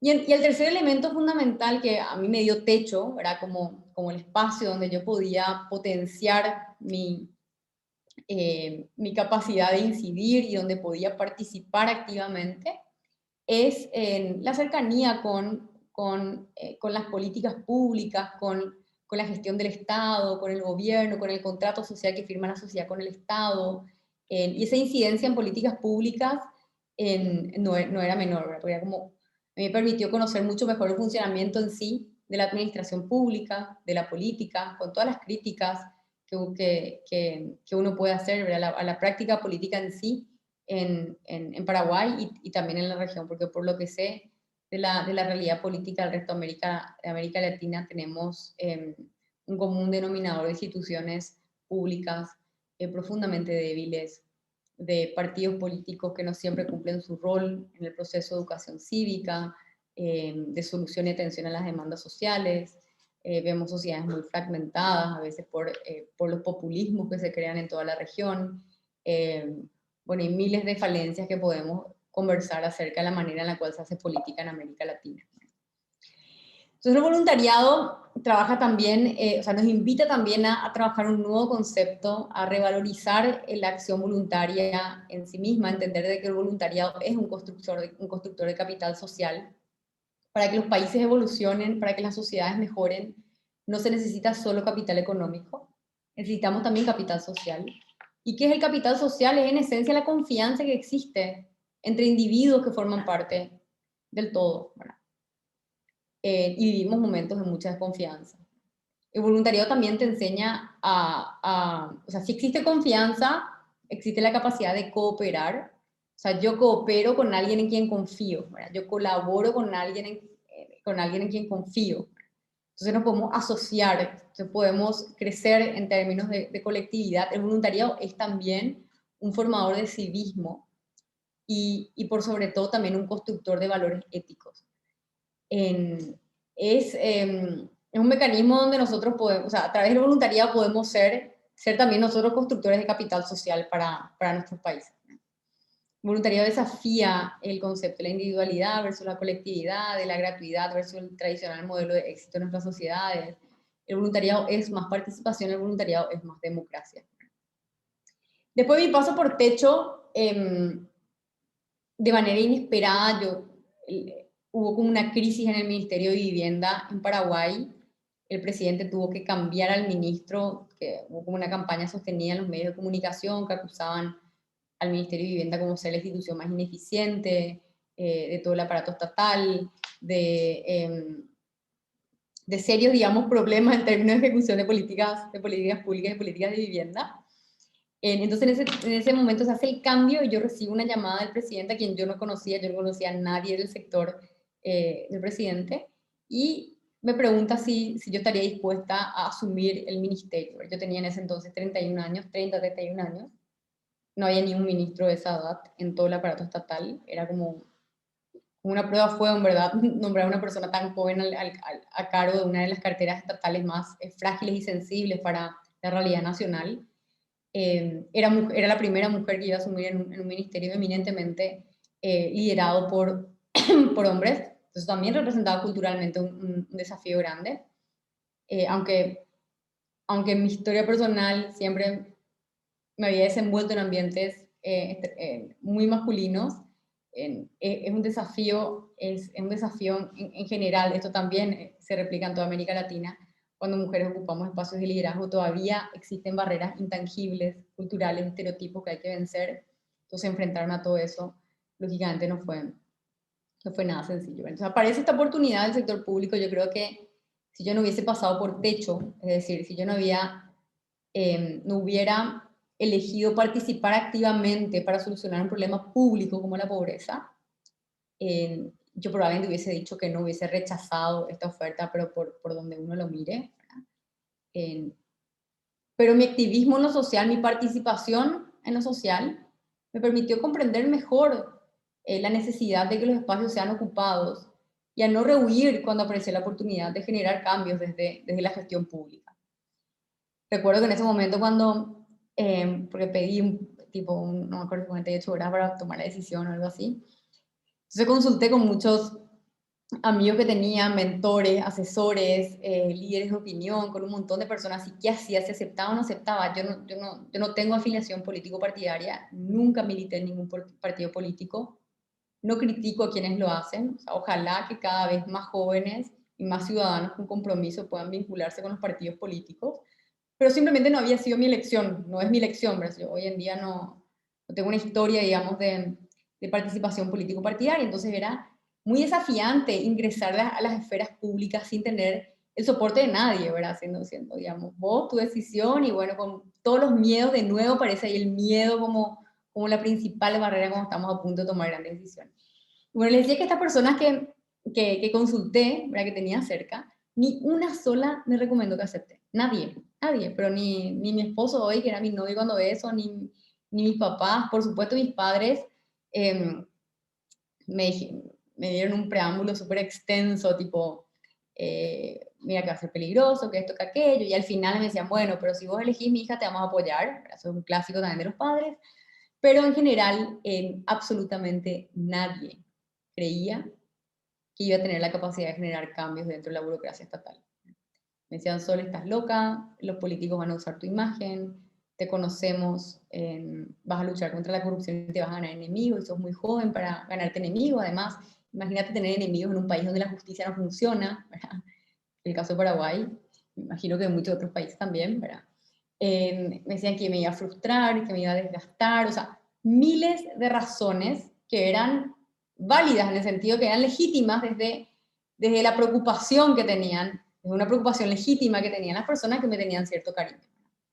Pero yo sentía que todas esas voces lo que estaban haciendo es como que finalmente alimentando como una cobardía, digamos, de no animarme al menos a intentar cambiar las cosas. Yo sentía que iba a ser muy incoherente de mi parte decir que no, después de varios años siendo activista social desde la sociedad civil, señalando con el dedo lo que el gobierno hace bien, lo que hace mal, quejándome, ¿verdad? Toda la historia que conocemos bastante. Sentía que tenía las puertas abiertas ahí para al menos probar, y que valía la pena al menos intentar cambiar las cosas, que lo peor que podía pasar era, bueno, que no pueda cambiar nada, entonces, bueno, renuncio a la semana, me voy a mi casa de nuevo, lo que fuera, ahora salgo frustrada, pero no tenía yo ningún compromiso con el cargo, ningún compromiso con un sector, con nadie. Entonces sentí desde lo más profundo de mi ser que valía la pena intentar. Me dije, bueno, yo digo que sí, y sé que voy a dar cuerpo, mente, alma y corazón, no solamente impulsar las políticas de vivienda por los potenciales beneficiarios, los ciudadanos que tienen que ser sujetos a esa política, digamos, el cambio en términos de la política sectorial, sino que por sobre todo para demostrar que un estilo de gestión pública diferente puede ser posible en Paraguay. En medio de todo el pesimismo y en medio de todos los titulares que vemos negativos de lo que pasa en la función pública, en la política, para mí era un desafío poder enviar un mensaje distinto que pueda alimentar algo de la esperanza en torno a la posibilidad de la construcción de un futuro mejor desde el sector público. Y yo puedo acá quedarme, pero horas hablándoles a ustedes de todo lo malo que encontré, ¿verdad? Pero yo siempre resumo que me encontré con oportunidades de hacer las cosas. Me encontré con espacios para participar, para decidir, para ser agente de cambio. Y descubrí una vocación por el sector público. O sea, yo salí transformada de esa experiencia. Yo entré con mucho escepticismo, miraba con mucho cinismo también el desafío, como ahí yo decía, ¿será que voy a tener posibilidad de cambiar algo? Y me fui dando cuenta que cuando existe determinación, cuando uno tiene claridad de ideas, cuando tiene un foco bien claro, ¿verdad? De qué es lo que se tiene que hacer, de cuál es el centro de lo que uno está haciendo, cuando hay un propósito claro, es como que aparece una fuerza del universo muy difícil de explicar que impulsa que las transformaciones se den. ¿Ah? Y me di cuenta rápidamente que lo que a mí me alejaba, digamos, anteriormente del sector público, bueno, porque cuando yo estaba en la universidad, eso me olvidé comentar, ¿verdad? Pero yo rechazaba el sector público y la política, pero con todas mis fuerzas. Me veía así como que algo demasiado podrido, demasiado oscuro, ¿verdad? Asociamos con corrupción, con mediocridad, como que algo que no se puede cambiar. Y comencé a reflexionar a partir de mi incursión, digamos, en el sector público, de que la política en verdad es mucho más que solamente el ejercicio del poder, ¿verdad? Y me di cuenta que lo que me alejaba a mí de la política en sí no era la búsqueda del bien común como la esencia de la política, sino que la politiquería, ¿verdad? Que la RAE define como hacer política con intrigas y bajezas. Y pasa mucho en América Latina, ¿verdad? Que muchos políticos hacen política con intrigas y bajezas, ¿verdad? Y esa politiquería termina construyendo un sistema que nos ahuyenta, que disminuye la participación también, porque si no hay confianza, ¿verdad? Si no hay condiciones de armonía para poder incidir, uno simplemente no participa, ¿verdad? La apatía gana en estas condiciones, ¿verdad? Entonces, si bien es cierto que la política es la forma de organización y proceso de toma de decisiones en las sociedades humanas, para mí es lo importante reflexionar por qué existe la política, ¿verdad? ¿Cuál es el fin de la política? Y el bien común, pensando quizá en los teóricos más tradicionales y románticos, los filósofos como Aristóteles, ¿verdad? O sea, el bien común, el bien común para mí tiene que ser el marco de referencia y la razón de ser de la práctica política en general, que ya hace muchos años se volvió simplemente la política se redujo a un proceso de toma del poder y retención del poder. Es como que lo único que importa, entonces ahí le tenemos a Maquiavelo, tenemos un montón de teóricos que describen una realidad que no significa que no pueda existir la otra manera de hacer política, simplemente describen una práctica en un determinado contexto, ¿verdad? Entonces,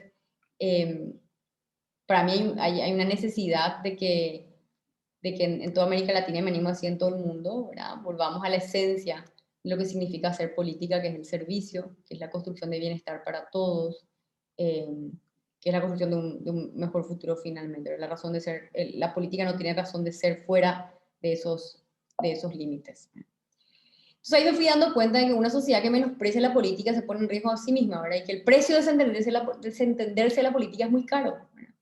Pues ahí fui descubriendo como esta vocación por el sector público y el servicio público en general como una vocación, ¿verdad? Y ahí terminé de aprender también que los miedos que nos enfrentamos se convierten en nuestros límites, tanto en techo como en la función pública. Ambas decisiones terminaron definiendo la persona que soy hoy, ¿verdad? Porque nuestras acciones nos definen también como personas, no nos engañemos en eso, ¿verdad? A veces nos repetimos un mismo discurso, pero somos incapaces de llevar a la acción los pensamientos y las ideas que tenemos. Y para mí vencer esos límites, vencer esos miedos, decir sí a ambos compromisos de vida, fueron claves para ir dándome también más claridad acerca de qué es lo que yo quería hacer en mi vida, ¿verdad? Y finalmente la magia sucede fuera de la zona de confort, fuera de nuestros límites. Es un trabajo muy personal, de verdad, de conocer cuáles son los límites que cada uno tiene, cuáles son nuestras zonas de confort, cómo construir puentes para salir de esas zonas de confort. Después cada tanto quizá uno tiene que volver, pero después volver a salir, ¿verdad? Esas son todas dinámicas muy personales de autoconocimiento, de comprensión de nosotros mismos. Bueno, ahora pasamos como a uno de los últimos temas, ya vamos a ir cerrando la presentación, pero claro, todo ese paso por la función pública a mí me hizo pensar mucho también en una de las herramientas más poderosas, o sea, la herramienta más poderosa que tienen los estados para satisfacer las demandas de la ciudadanía, que son las políticas públicas, ¿verdad? Las políticas públicas en esencia, de una manera simple, no son otra cosa que las soluciones que plantea el Estado a los problemas de la sociedad, ¿verdad? En la jerga más académica son las políticas públicas, todos los proyectos, las actividades. Si tomamos la definición de este politólogo argentino que es José Emilio Graglia, ¿verdad? Define las políticas públicas como una transacción entre dos actores relevantes que son el Estado y la sociedad, y define que las políticas públicas son proyectos o actividades que el Estado diseña y también gestiona a través de un gobierno, que es el gobierno electo en nuestros casos democráticamente, y también una administración pública que es el servicio civil, que es la burocracia estatal, a los fines de satisfacer necesidades de una sociedad.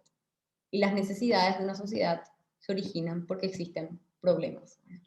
Y esos problemas tienen raíces muchas veces profundas en diferentes causas. Entonces es muy importante que el Estado pueda comprender a cabalidad las problemáticas que afectan a la ciudadanía en su complejidad, con una visión sistémica, y que a partir de esa buena comprensión pueda plantear los mejores cursos de acción para atender a esas demandas de la sociedad, ¿verdad? Y esto en imágenes del sector de donde yo vengo, digamos, el sector vivienda. Para mí una imagen habla más que 1000 palabras, ¿verdad? Pero vemos, o sea, esto no es otra cosa que la representación de lo que puede significar una política pública bien aplicada, bien focalizada, que construye bienestar, que construye esperanza, que construye igualdad, que construye justicia. Habrá un montón de principios que son la base del progreso de nuestra sociedad. A la izquierda, la vivienda anterior, y a la derecha, la vivienda que fue fruto, digamos, de una buena ejecución de una política de vivienda en Paraguay, en Itá, que es una ciudad del departamento central, una de las zonas, o sea, el departamento central es el departamento más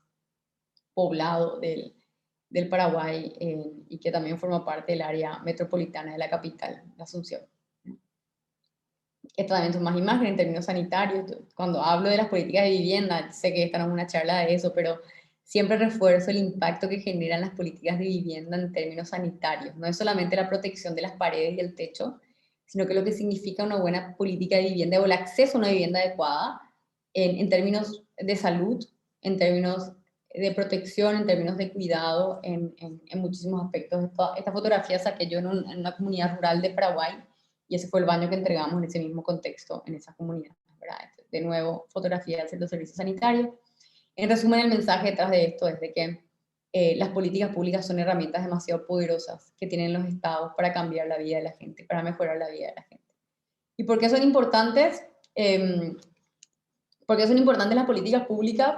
Ahí también me parece interesante un concepto que desarrolla este politólogo José Emilio Graglia, que en su libro El desafío de las políticas del siglo XXI, él habla de un concepto que afecta a todas las democracias latinoamericanas, que es el del vaciamiento del contenido material de nuestras democracias. Bueno, básicamente, él menciona que después de las dictaduras militares que afectó a toda la región, hemos conquistado muchas cosas, entre ellas la libertad.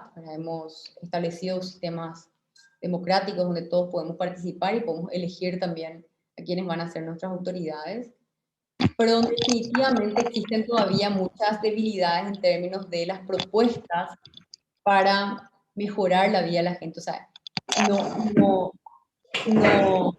nuestras democracias con luces y sombras han tenido muchas dificultades para que esas conquistas se traduzcan en mejoría en la vida de los latinoamericanos, ¿verdad? Entonces él hace un llamado a que podamos robustecer nuestros sistemas políticos, que no se reduzcan solamente a una elección en las urnas, que entendamos todos nosotros como ciudadanos y ciudadanas que participar no es solamente votar, no solamente ir a las urnas y elegir nuestras autoridades. O sea, la base de un sistema democrático, que es la participación, implica niveles de conciencia más profundos acerca de lo que sucede a nuestro alrededor, y también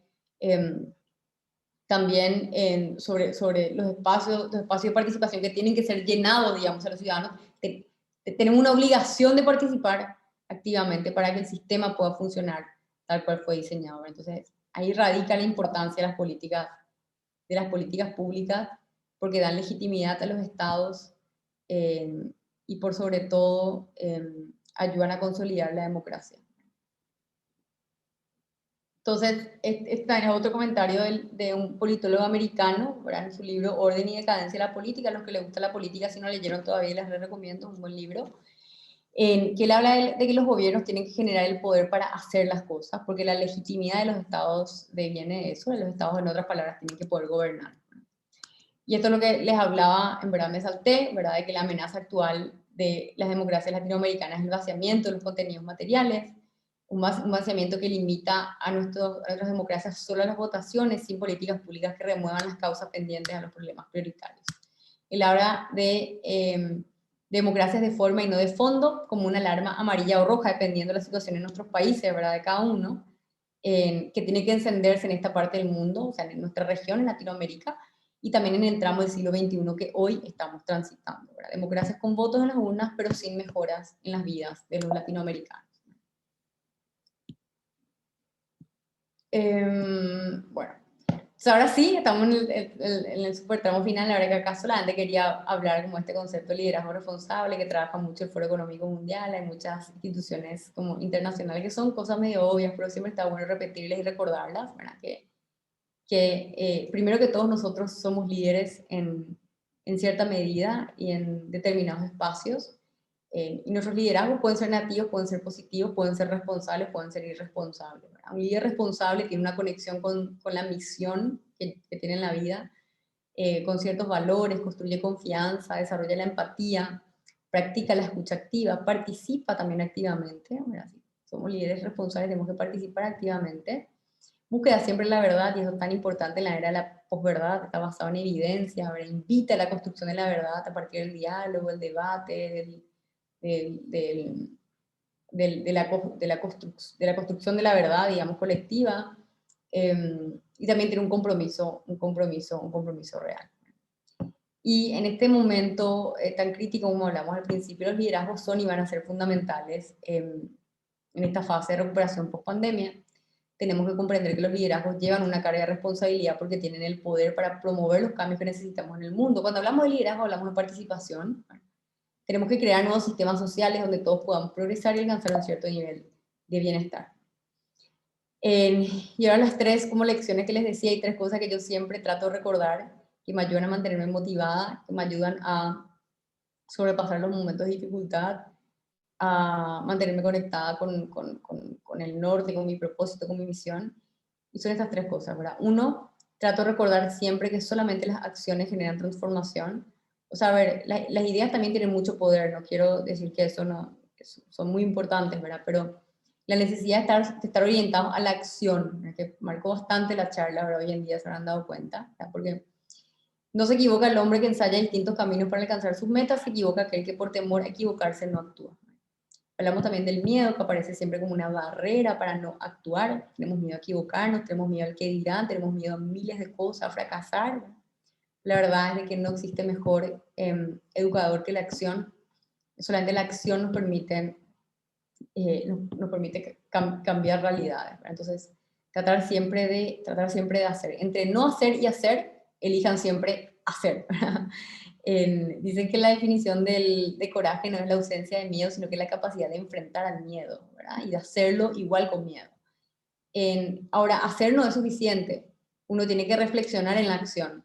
Uno tiene que tener un propósito. Uno tiene que saber por qué hace lo que hace. O sea, por qué ustedes forman parte de un movimiento, un grupo social, por qué estudiaron la carrera que estudiaron, por qué trabajan donde están trabajando, por qué participan de los espacios que están participando. Ese propósito al principio es natural, es espontáneo, es emocional, ¿verdad? Es pasional, como que uno se conecta con sus pasiones. Pero después de un tiempo ese propósito se tiene que volver racional, es por eso que hay que verbalizar, hay que escribir. Si pueden escribir, escríbanlo en algún lugar. El propósito puede no ser fijo, puede ser dinámico. Quizá mi propósito, no sé, durante mis 20 era realmente acabar con la pobreza, ¿verdad? Hay una conexión con la realidad social y yo quería contribuir a que eso se supere. Después de mi paso por la función pública dije, bueno, pero la pobreza no se va a acabar si es que no tenemos buenos gestores públicos. Entonces, bueno, hoy tengo un propósito distinto, que es poder construir una manera diferente de hacer política en Paraguay, de poder revalorizar la política, de poder entrenar y capacitar a los tomadores de decisiones para que la reducción de la pobreza pueda ser una consecuencia de que tengamos mejores políticos tomando decisiones en Paraguay, ¿verdad? Entonces, como que tuvo una reorientación en el propósito, pero lo importante es hacernos las preguntas constantemente de por qué estamos.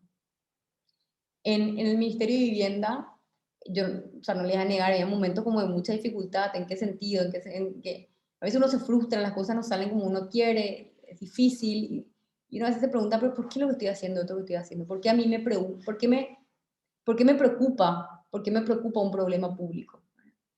Las frustraciones son muy fuertes en el camino, las dificultades son a veces muy, muy duras, ¿verdad? Y uno tiene que tener el propósito bien, bien en claro, porque eso es lo que te ayuda a volver a la esencia, a recordar por qué uno está en el lugar donde está y a seguir adelante y hacer frente a todo lo que pueda, lo que pueda suceder. Nosotros hemos destituido funcionarios que estaban vinculados a corrupción, hicimos cámaras ocultas, y por supuesto que todas esas personas automáticamente quisieron venganza, ¿verdad? Eran como momentos difíciles de tener que enfrentar a roscas mafiosas que estuvieron instaladas en la administración por muchísimo tiempo, y a veces uno siente que a uno le ganan la pulseada, ¿verdad? A veces como vos decís, no estoy teniendo la fuerza para resistir, ¿será que estoy en el lugar correcto? Y bueno, uno tiene que tomar fuerza de algún lugar. Para mí, la fuerza salía del propósito que tenía bien claro, yo tenía escrito al lado de mi cama, de mi mesita de luz, entre el velador y la mesita de luz. Entonces me despertaba y todos los días leía el propósito que estaba escrito ahí, ¿verdad? Entonces, si actúan, tienen que tener claridad por qué lo hacen, ¿verdad? Cuestiónense eso todo el tiempo, por qué están yendo en una determinada dirección. Y tercero, si actúan, si lo hacen en una dirección, asumir un compromiso real. Compromiso real significa no tirar la toalla cuando las cosas no son como a mí me gustaría, cuando las cosas se ponen difíciles. Me gusta mucho esta analogía de un libro que se llama Todo comenzó en Curanilahue, que es justamente el origen de Un techo para mi país, que hace una analogía con la conquista de México, cuando llega Hernán Cortés en estos barcos. Cuenta la historia, no sé si hay mexicanos conectados, pero que Hernán Cortés quemó las velas de los barcos en señal de que no había otro retorno posible que no sea fruto de dar batalla real y de pelear la batalla hasta el final, ¿verdad? Como decir, no hay vuelta atrás, ¿verdad? Acá yo asumo un compromiso real y me la juego. Compromiso significa libertad ejercida, comprometerse significa apostar la vida, jugársela, quemar las naves. La juventud es el momento de quemar las naves. Acá quiero hacer un paréntesis. Cuando yo hablo de juventud no me refiero solamente a franja etaria, me refiero a un estilo de encarar la vida. Hay muchos jóvenes que están casi muertos en vida y hay muchos adultos que tienen un espíritu mucho más joven que cualquier joven de 17, 18, 20, 25 años. Entonces la juventud es el momento de quemar las naves, de los grandes compromisos, es el tiempo de hacer realidad los sueños a través del compromiso. Pero esto es lo más importante, quien se siente calcular el riesgo nunca va a comprometerse. Esto es lo que hablamos al principio, ¿no? Cuando me case, cuando tenga mi familia, cuando me reciba, cuando tenga dinero, cuando no se quebra. No existe el futuro, lo único que existe es el presente. Quien espere tenerlo todo claro y dominado nunca se comprometerá, y tampoco quien tiene miedo a equivocarse, a fracasar. Entonces la invitación concreta hoy es a recordar que acción, propósito y compromiso pueden ser una receta que les ayude a mantener su motivación en alta, y que si esa crisis se va a transformar en una oportunidad, si en verdad va a emerger la posibilidad de un futuro mejor para todas nuestras sociedades, para la humanidad después de esta crisis, va a depender de cada uno de nosotros, de que tanto participemos, de que tanto asumamos una ciudadanía activa y real, y nos transformemos en agentes de cambio y transformación. Si nos quedamos de brazos cruzados, no necesariamente va a ser posible la construcción de ese futuro mejor. Entonces mi invitación hoy es a participar, a hacer, no importa el miedo, no importa las barreras que encuentren, la magia sucede ahí, fuera de la zona de confort, y estoy segura que todos ustedes están logrando o van a lograr grandes cosas en cada uno de sus países. Gracias de nuevo, Vera, por la invitación, gracias a todos, gracias Gabriel, gracias a todos los organizadores. Gracias, Sole. Tenemos algunas preguntas de 3 personas. Podríamos compartir esas preguntas brevemente. Sol, ¿Te parece? Vera, Y un poder minutito, te responder. pido, ¿te Sí. puedo pedir un minutito, Vera y Soledad? Muchas Sí, sí, gracias. Fue hermoso lo que dijiste, y la verdad que, bueno, estamos grabando esto, espero que en algún momento te lo hayamos dicho, y intentamos, nos proponemos usar esta grabación de la manera más efectiva que podamos, porque la verdad que es una clase magistral, La mejor manera que tenemos de presentarte lo que queremos hacer, jamás lo compararíamos en cuanto a los logros, es decirte que esta fundación intenta hacer lo que jóvenes, sobre todo de nuestra iglesia, que sea un poquito lo que Techo fue para vos. Es muy difícil decirlo, puede sonar muy pretencioso, pero esa es verdaderamente la intención, no porque estos jóvenes necesiten algo distinto a lo que vos necesitaste, que fue lo que compartiste con nosotros, sino porque se supone que por pertenecer a la misma fe, compartimos una serie de valores, una visión y una expectativa, incluso una expectativa sobre nosotros mismos, que debería ayudarnos a trabajar juntos. De hecho, nuestra especie de saludo que tenemos es, trabajemos juntos, como terminamos los mails y eso. Pero hay, si me permitís, antes de las preguntas, un minuto, porque las preguntas son cuestiones que salen del corazón y de la mente, y otro paréntesis. Esto está siendo traducido al portugués por Elisa Campos, que está en Curitiba. Es una ingeniera que está en Curitiba. Y cuando yo le dije, mira, anda conociendo cómo habla Soledad para que la puedas traducir, ella quedó fascinada con todo le pasé un video de YouTube que encontré y quedó fascinada. Ahí está Elisa traduciendo. Pero justamente ahora me dice que está mal con internet. Pero hay otra joven de Río de Janeiro, Zuleika, que ella tenía planeado en esta reunión contarnos qué está haciendo de su vida. Y me gustaría que, antes de escuchar las preguntas 5 minutos, escuchen las reflexiones de ella, incluso la aconseja personalmente, porque es una muestra de lo que son varios los que están acá, que están queriendo hacer. Lo que pasa es que ahora me dice, Zuleika, ¿cómo estás con internet? Porque me parece que estás teniendo problemas justo en este momento. Ahí está. Zuleika de Río de Janeiro. Ahora vamos a hacerlo así, Zuleika, mucho más difícil de lo que te había pedido. Hablale directamente a Soledad y contale tu experiencia con el seminario que participaste en Buenos Aires, pero no para ensalzarnos a nosotros, sino simplemente para que Soledad entienda que verdaderamente Vera estuvo brillante al invitarte, porque hay una comunión muy grande de propósito. Entonces, Zuleika es de Río de Janeiro y participó en el seminario que hicimos en Buenos Aires en el 2019. Y la idea del testimonio que le habíamos pedido era que nos contara en qué anda, cómo le sirvió, cómo le afectó esa experiencia, para que no quede en el tiempo. Zuleika, te presento a Soledad. Genial, muchas gracias, Gabriel. ¿Qué tal, Zuleika? ¿Cómo estás? Olá, eu vou falar em português porque eu me sinto mais confortável. Eu só não sei se a minha conexão vai colaborar. A internet não está boa, estou tentando pelo telefone. Então, eu sou Zuleika, do Rio de Janeiro, Brasil. Tive o privilégio de participar na edição de 2019 do Seminário Sul-Americano e da versão virtual ano passado. Foi uma experiência que me trouxe muita inspiração e o desejo de contribuir mais e também aumentou a minha autoconfiança nessa capacidade de poder fazer mais. Eu sou servidora pública municipal, no município onde eu moro, onde eu nasci e moro, né, há quase 10 anos.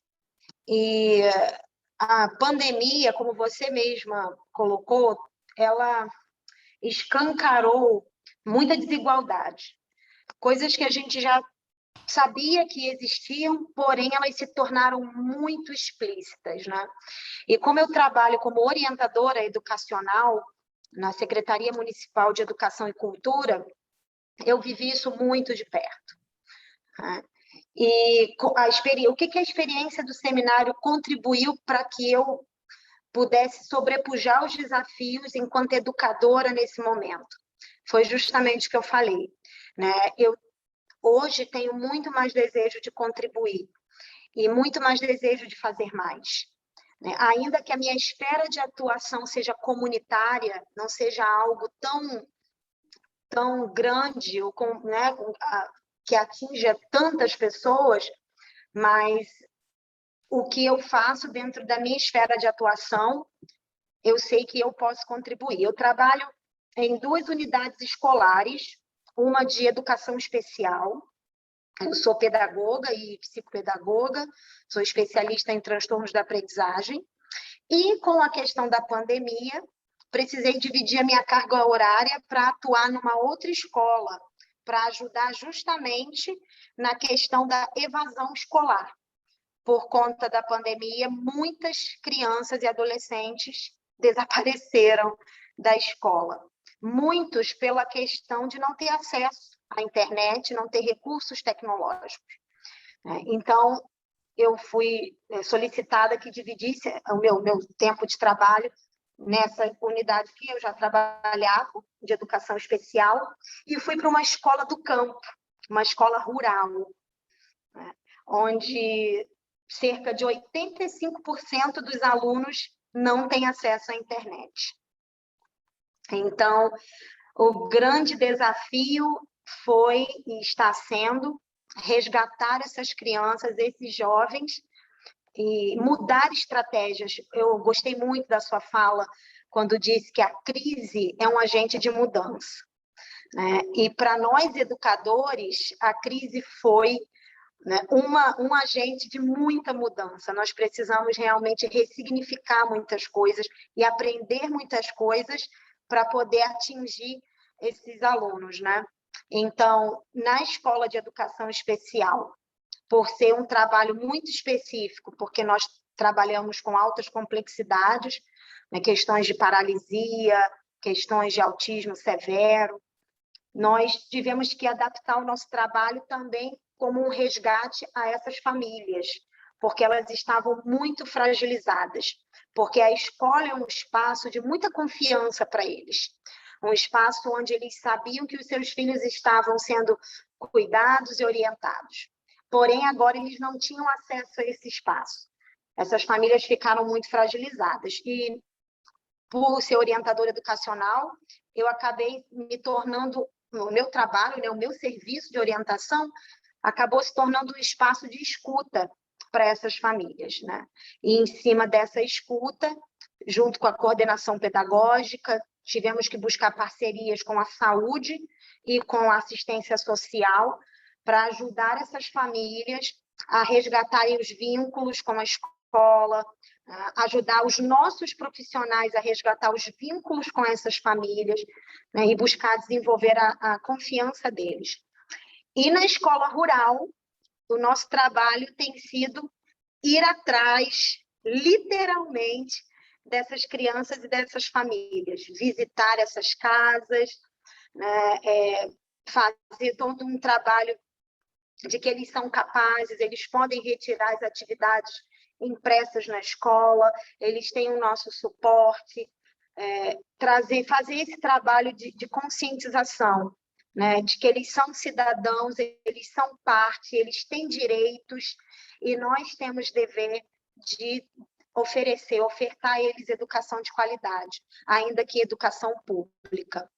Uma outra fala sua que me chamou muita atenção, e é exatamente o que a gente pensa nessas duas unidades escolares em que eu trabalho, é que nós não temos que esperar pelo sistema, porque as políticas públicas falham, e falham muito. No que diz respeito à educação, principalmente, eu posso falar, é meu lugar de fala, aqui no Brasil, no Rio de Janeiro, no meu município, as políticas públicas falham muito. Mas nós não podemos esperar, nós precisamos agir. E é o que a gente tem buscado fazer. Então, o seminário despertou muito isso em mim. Eu me via simplesmente como uma orientadora educacional dentro de um espaço e ponto final. E o seminário me fez refletir muito sobre isso, sobre o meu papel comunitário, sobre o meu papel no coletivo, sobre o meu papel enquanto cidadã e sobre a função social da escola. Logo em seguida veio a pandemia, que reforçou tudo isso com muitos desafios, mas nós temos conseguido excelentes resultados, eu fico muito feliz. E esse período também da pandemia, eu, como educadora, eu gosto muito de buscar o aprendizado, eu gosto muito desse processo de ensino-aprendizagem. E eu busquei estudar mais, eu busquei mais conhecimento, né? Participei de um programa da Igreja de Jesus Cristo dos Santos dos Últimos Dias, um programa online chamado Pathway Connect, que é um programa que ajuda as pessoas a criarem disciplina para estudar online, desenvolver habilidades acadêmicas, profissionais, pessoais, financeiras. E aquilo que me motivou, a princípio, que havia sido uma curiosidade de educador, de conhecer o programa, acabou se tornando mais uma graduação. Eu apliquei para a Universidade Brigham Young, Idaho, fui aceita no programa online de casamento, família e relações humanas, e o meu interesse hoje é aprender mais sobre esses processos familiares para agregar na minha atuação, né, no meu trabalho, também na igreja, onde a gente serve muito voluntariamente, ajudando as famílias a se tornarem mais firmes, mais confiantes e mais prósperas em todos os sentidos, e também na minha vida pessoal. Então, eu sou muito grata à Fundação Roble por tudo que me proporcionou e tem proporcionado grandes amizades, né? Tive a oportunidade recentemente de ajudar um dos participantes a traduzir seus livros maravilhosos sobre inclusão para o português. Estou me programando agora para ajudar uma outra participante, onde ela conta a sua história de vida, né, que venceu um câncer, também traduzir para o português.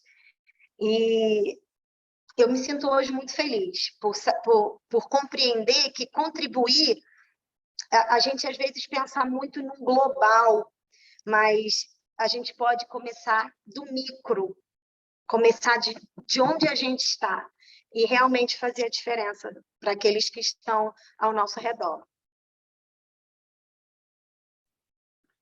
Muchísimas gracias, Zuleika. Soledad, esto que puede parecer como un aviso de propaganda, quédate tranquila que no te estamos vendiendo nada. Simplemente, en realidad es más una especie de regalo, porque te queremos mostrar que tu audiencia va a recibir tus palabras, y lo ha hecho con mucha gratitud, que han sido muy inspiradoras, y que siempre yo pienso que para luchadoras como vos es bueno saber que en algún lado de nuestra región, conozcámoslos o no, hay otras personas siguiendo los mismos propósitos y los mismos parámetros. Yo te agradezco mucho, y todo el tiempo que te quede se lo dejo a Vera para que pueda meter alguna preguntita y te liberamos cuando te tengas que ir. Muchas gracias, Soledad. Gracias, Gabriel, y quiero agradecerle también a Zuleika por compartir su historia súper inspiradora, es tal cual lo decís, Gabriel. La verdad que conectar con otras personas que están en otros espacios, en sus mundos, con los mismos desafíos quizá, de matices distintas, pero desafíos similares al fin, pero promoviendo esos cambios desde la agenda personal y también las oportunidades que uno tiene, es realmente muy inspirador y muy motivador. Así que gracias, Zuleika, y mucha fuerza con todo, a no decaer, a seguir adelante en todo lo que está en tu misión personal y en lo que estás haciendo en Río de Janeiro. Bueno, no sé, Sole, qué tal estás de tiempo, pero hay algunas preguntitas. Bueno, en realidad hay varias, pero voy a seleccionar algunas y darles la palabra. Primero está la pregunta de Micaela González y después puede tomar la palabra Irving Reinel. Vamos a hacer en ese orden. Micaela, no sé si estás por ahí. Buenas, Sole, soy Micaela. Sole, habías dicho que votar no es la única manera de participar en nuestra sociedad, y es algo que estoy totalmente de acuerdo. Habías mencionado también que voluntariado es una manera de participar en la ciudadanía, pero ¿cuáles podrían ser otras maneras en la cual podríamos adentrarnos más en esta participación ciudadana, o inclusive de empezar a adentrarnos más en esta participación? Gracias, Micaela. Bueno, la verdad que existen muchos espacios. Por un lado existen y los podemos ocupar, pero por otro lado también podemos ser nosotros creadores de esos puentes de participación para nosotros mismos y también para otras personas, ¿no?, que nos rodean. El voluntariado es uno de los caminos que existen. La participación en las comisiones barriales, vecinales, no sé cómo se da la organización, digamos, en todos los países. En Paraguay, en verdad, cada barrio tiene una comisión vecinal. Muy pocos ciudadanos conocen que existe ese espacio legítimo que tiene una incidencia en las decisiones a nivel de los gobiernos locales. a veces es simplemente ir a una reunión en los espacios, pero opinar, incidir, ser parte del proceso de toma de decisiones. Otra forma de participar, o sea, otra acción que siempre nos invita a la participación es el mantenernos informados, en leer, informarnos acerca de las decisiones que se están tomando de manera colectiva desde el Estado, desde el gobierno, desde los gobiernos, de los espacios de participación política. No solamente quedarnos leyendo en Twitter, sino que de repente si hay temas que captan nuestra atención, que nos afectan directamente, dedicarle un par de minutitos para comprender el tema a cabalidad, entonces poder emitir una opinión que quizá pueda incidir en la agenda pública, en la opinión pública, pueda construir narrativas nuevas, pueda proponer ideas diferentes.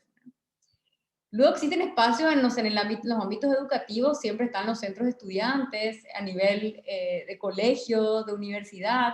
Si uno está en el sector privado, siempre existen los gremios que defienden intereses comunes también del sector, ¿verdad? Dependiendo de dónde uno se esté desenvolviendo. Están las asociaciones, están las cooperativas. O sea, hay diferentes espacios de participación en nuestras sociedades democráticas. La participación no se condice con sistemas totalitarios y autoritarios, ¿verdad? Pero la democracia, en la esencia de la democracia, la participación es clave para el éxito en sí del sistema, ¿verdad? Entonces yo haría como un énfasis, por un lado, en mantenernos siempre informados, porque eso naturalmente nos va a invitar a encontrar espacios de participación, y por otro, explorar en nuestra vida cotidiana, diaria, donde nos desenvolvemos, qué otros espacios existen donde uno pueda participar para proponer ideas y construir bienestar para todos.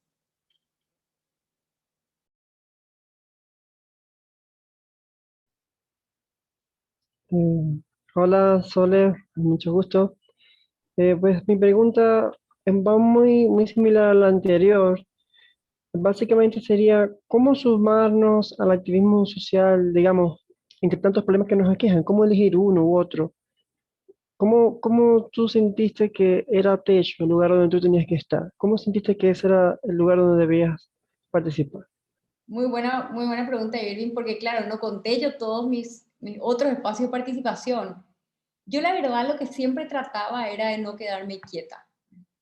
Y conocí muchos otros espacios de participación que quizá pude haber sumado, pude haber contribuido, pero que no hicieron clic en mi vida como hizo Techo, ¿verdad?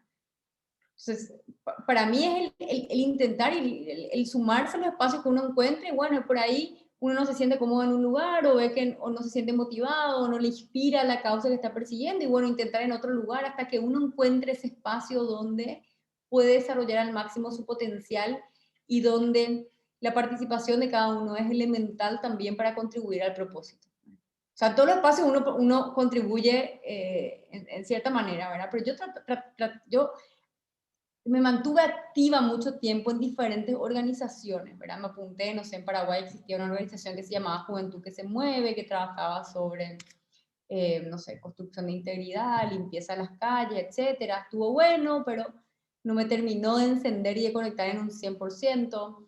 Después estuve muy involucrada en el centro de estudiantes en la Facultad de Ingeniería también, pero sentía a veces que no era suficiente lo que hacíamos, que era bueno en construcción de bienestar estudiantil. Fue una etapa muy linda también, donde aprendí mucho, pero no fue hasta que el Techo llegó a mi vida realmente que yo sentí que el cambio fue como mucho más profundo, ¿verdad? Entonces, yo creo, Irving, que el secreto es mantenerse activo, en búsqueda constante. Solamente si uno busca va a encontrar, ¿verdad?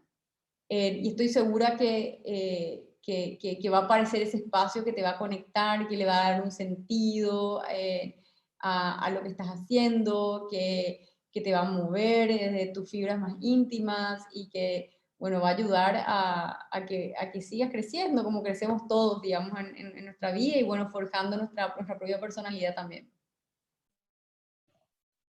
Bueno, también Muchas gracias. sí. También hay otras dos preguntas.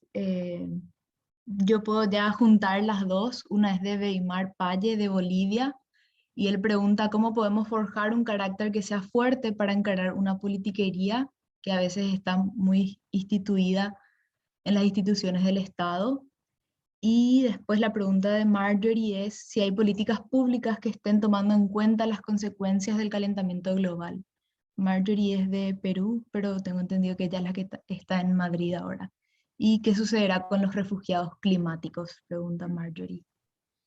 Ambas preguntas súper interesantes. El tema del cambio climático, o sea, que es un tema tan complejo porque es un problema de acción colectiva, digamos, o sea, y entonces pueden existir lo que en economía le llaman como estos, son los free riders en inglés, pero le llaman, creo que en la literatura en algunos lugares, parásitos, no sé cómo, pero son los que tratan de sacar ventaja del esfuerzo colectivo sin contribuir, y de hecho que si no contribuyen pueden sacar ventaja del problema, de la solución colectiva, digamos, que se plantea.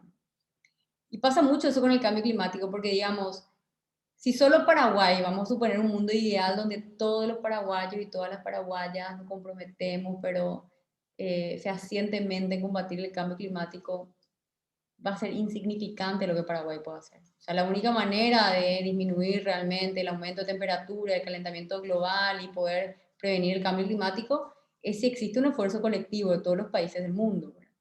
O sea, si China no reduce la producción de las emisiones de CO2, si Estados Unidos no asume un compromiso, si Europa, si los demás países no se comprometen a preservar sus reservas forestales, cuidar el medio ambiente no sirve.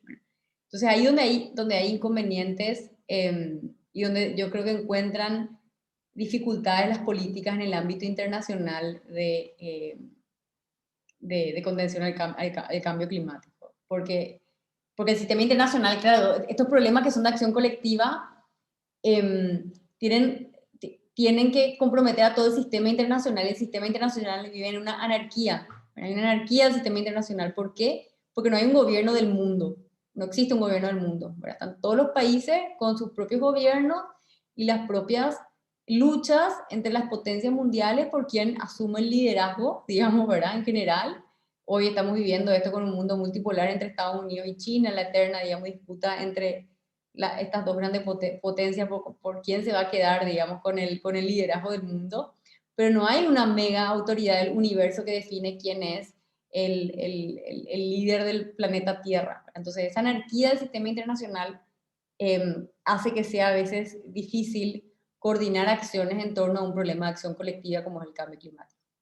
Pero existen muchas políticas locales, o sea, domésticas, y también organismos internacionales que tratan de persuadir a los gobiernos para que se adhieran a ciertas visiones y ciertos lineamientos que puedan sobrellevar la dificultad de esta energía del sistema, ¿verdad? O sea, desde Naciones Unidas, que nace después de la Segunda Guerra Mundial, desde la Unión Europea también en Europa, de poder unir y vincular a los países bajo políticas comunes.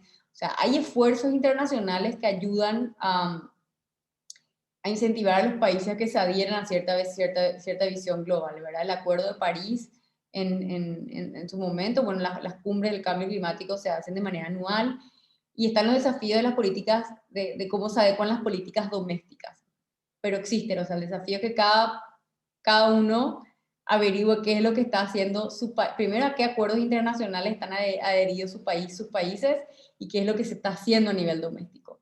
Y luego a nivel doméstico uno puede volver a desgranar el territorio, ¿verdad? De cuáles son los compromisos que asume el gobierno nacional o nuestros gobiernos nacionales y cuáles son los compromisos que asumen nuestros gobiernos locales o federales en el caso de Argentina o Brasil, ¿verdad? O sea, qué compromisos asumen de políticas ambientales o de atención al cambio climático en nuestros municipios. Entonces, sí existen y ahí está el desafío de ver en nuestros países cuáles son las políticas que están siendo implementadas.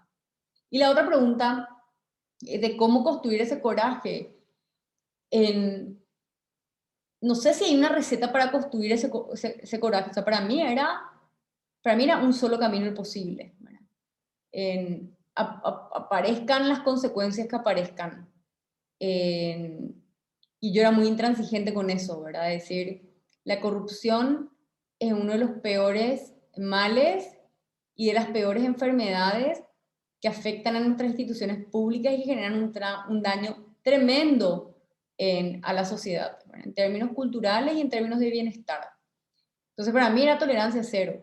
y a mí me sirvió mucho eso, ¿verdad? De ser quizá intransigente y no tener grises en esos temas, ¿verdad? Porque vemos tanta gente tan confundida a veces, no sé, ciudadanos que entran a la política con el discurso de querer cambiar las cosas y de repente comienzan a practicar la clásica política pragmática o la famosa realpolitik, entonces comienzan a jugar con unas reglas de negociación, ceden en algunas cosas, negocian otras cosas, y después cuando ni cuenta se dieron, se transformaron ya en personas que no eran al inicio, ¿verdad? Perdieron completamente su norte y su brújula, y terminan siendo funcionales al sistema, a un sistema que sostiene estos esquemas y mecanismos corruptos que son imperantes en América Latina. La corrupción es uno de los grandes males que tenemos, pero la corrupción no es exclusiva del sector público. Y eso también es importante que como ciudadanía entendamos, ¿verdad? O sea, las prácticas corruptas, los malos hábitos, a veces se cultivan a muy temprana edad. No sé, vemos muchas veces, mismo en el ambiente universitario, estudiantes, no sé, que copian los exámenes, que tardan más tiempo haciendo copiatinis para adjudicarse una nota que no le corresponde, que no refleja lo que uno sabe o el conocimiento que tiene. Vemos, no sé, a veces empleados de las empresas que, no sé, roban a sus jefes, y al mismo tiempo vemos jefes en las empresas que estafan al Estado porque no pagan impuestos, porque se hacen de los vivos, porque explotan a sus empleados. Vemos en los medios de comunicación también cada tanto algunos periodistas que hacen abuso de la situación de poder en la que están, que publican algo bueno o malo dependiendo de quién les acerca un beneficio. O sea, así de manera podemos hablar de un montón de casos, ¿verdad? De pérdida o ausencia de integridad. La corrupción dicen que es un reflejo de la falta de integridad. Entonces, realmente el llamado es a construir sociedades íntegras. Si no tenemos sociedades íntegras, entonces la corrupción también va a disminuir, ¿verdad? Y a no tener miedo ahí. No sé quién fue el que hizo la pregunta, ¿verdad? Coraje, sin miedo, hacer lo correcto es el único camino. Bueno, hay muchas otras preguntas. Creo que va a ser difícil poder contestar todas. Pero bueno, una vez más, gracias, Soledad, por tu tiempo y por poder compartir eh, con nosotros esta tarde-noche. No sé si alguien quiere agregar algo, Gabriel, para cerrar. No, Gracias, Vera. esto sí es una propaganda que le digo a Soledad, con esa excusa que le digo a Soledad, se lo digo a todos. Este año vamos a tener, a pesar de la pandemia y toda la inestabilidad que dificulta tanto planear cualquier cosa, del 11 al 13 de noviembre en Punta del Este vamos a tener el Seminario Sudamericano 2021. Hay 50 espacios, van a encontrar en línea la manera de postularse. Lamentablemente hay solo 50 lugares, pero lo vamos a hacer este año con la idea del año que viene hacerlo en San Pablo. Así que quizás te llegue alguna otra invitación, Soledad, de parte nuestra,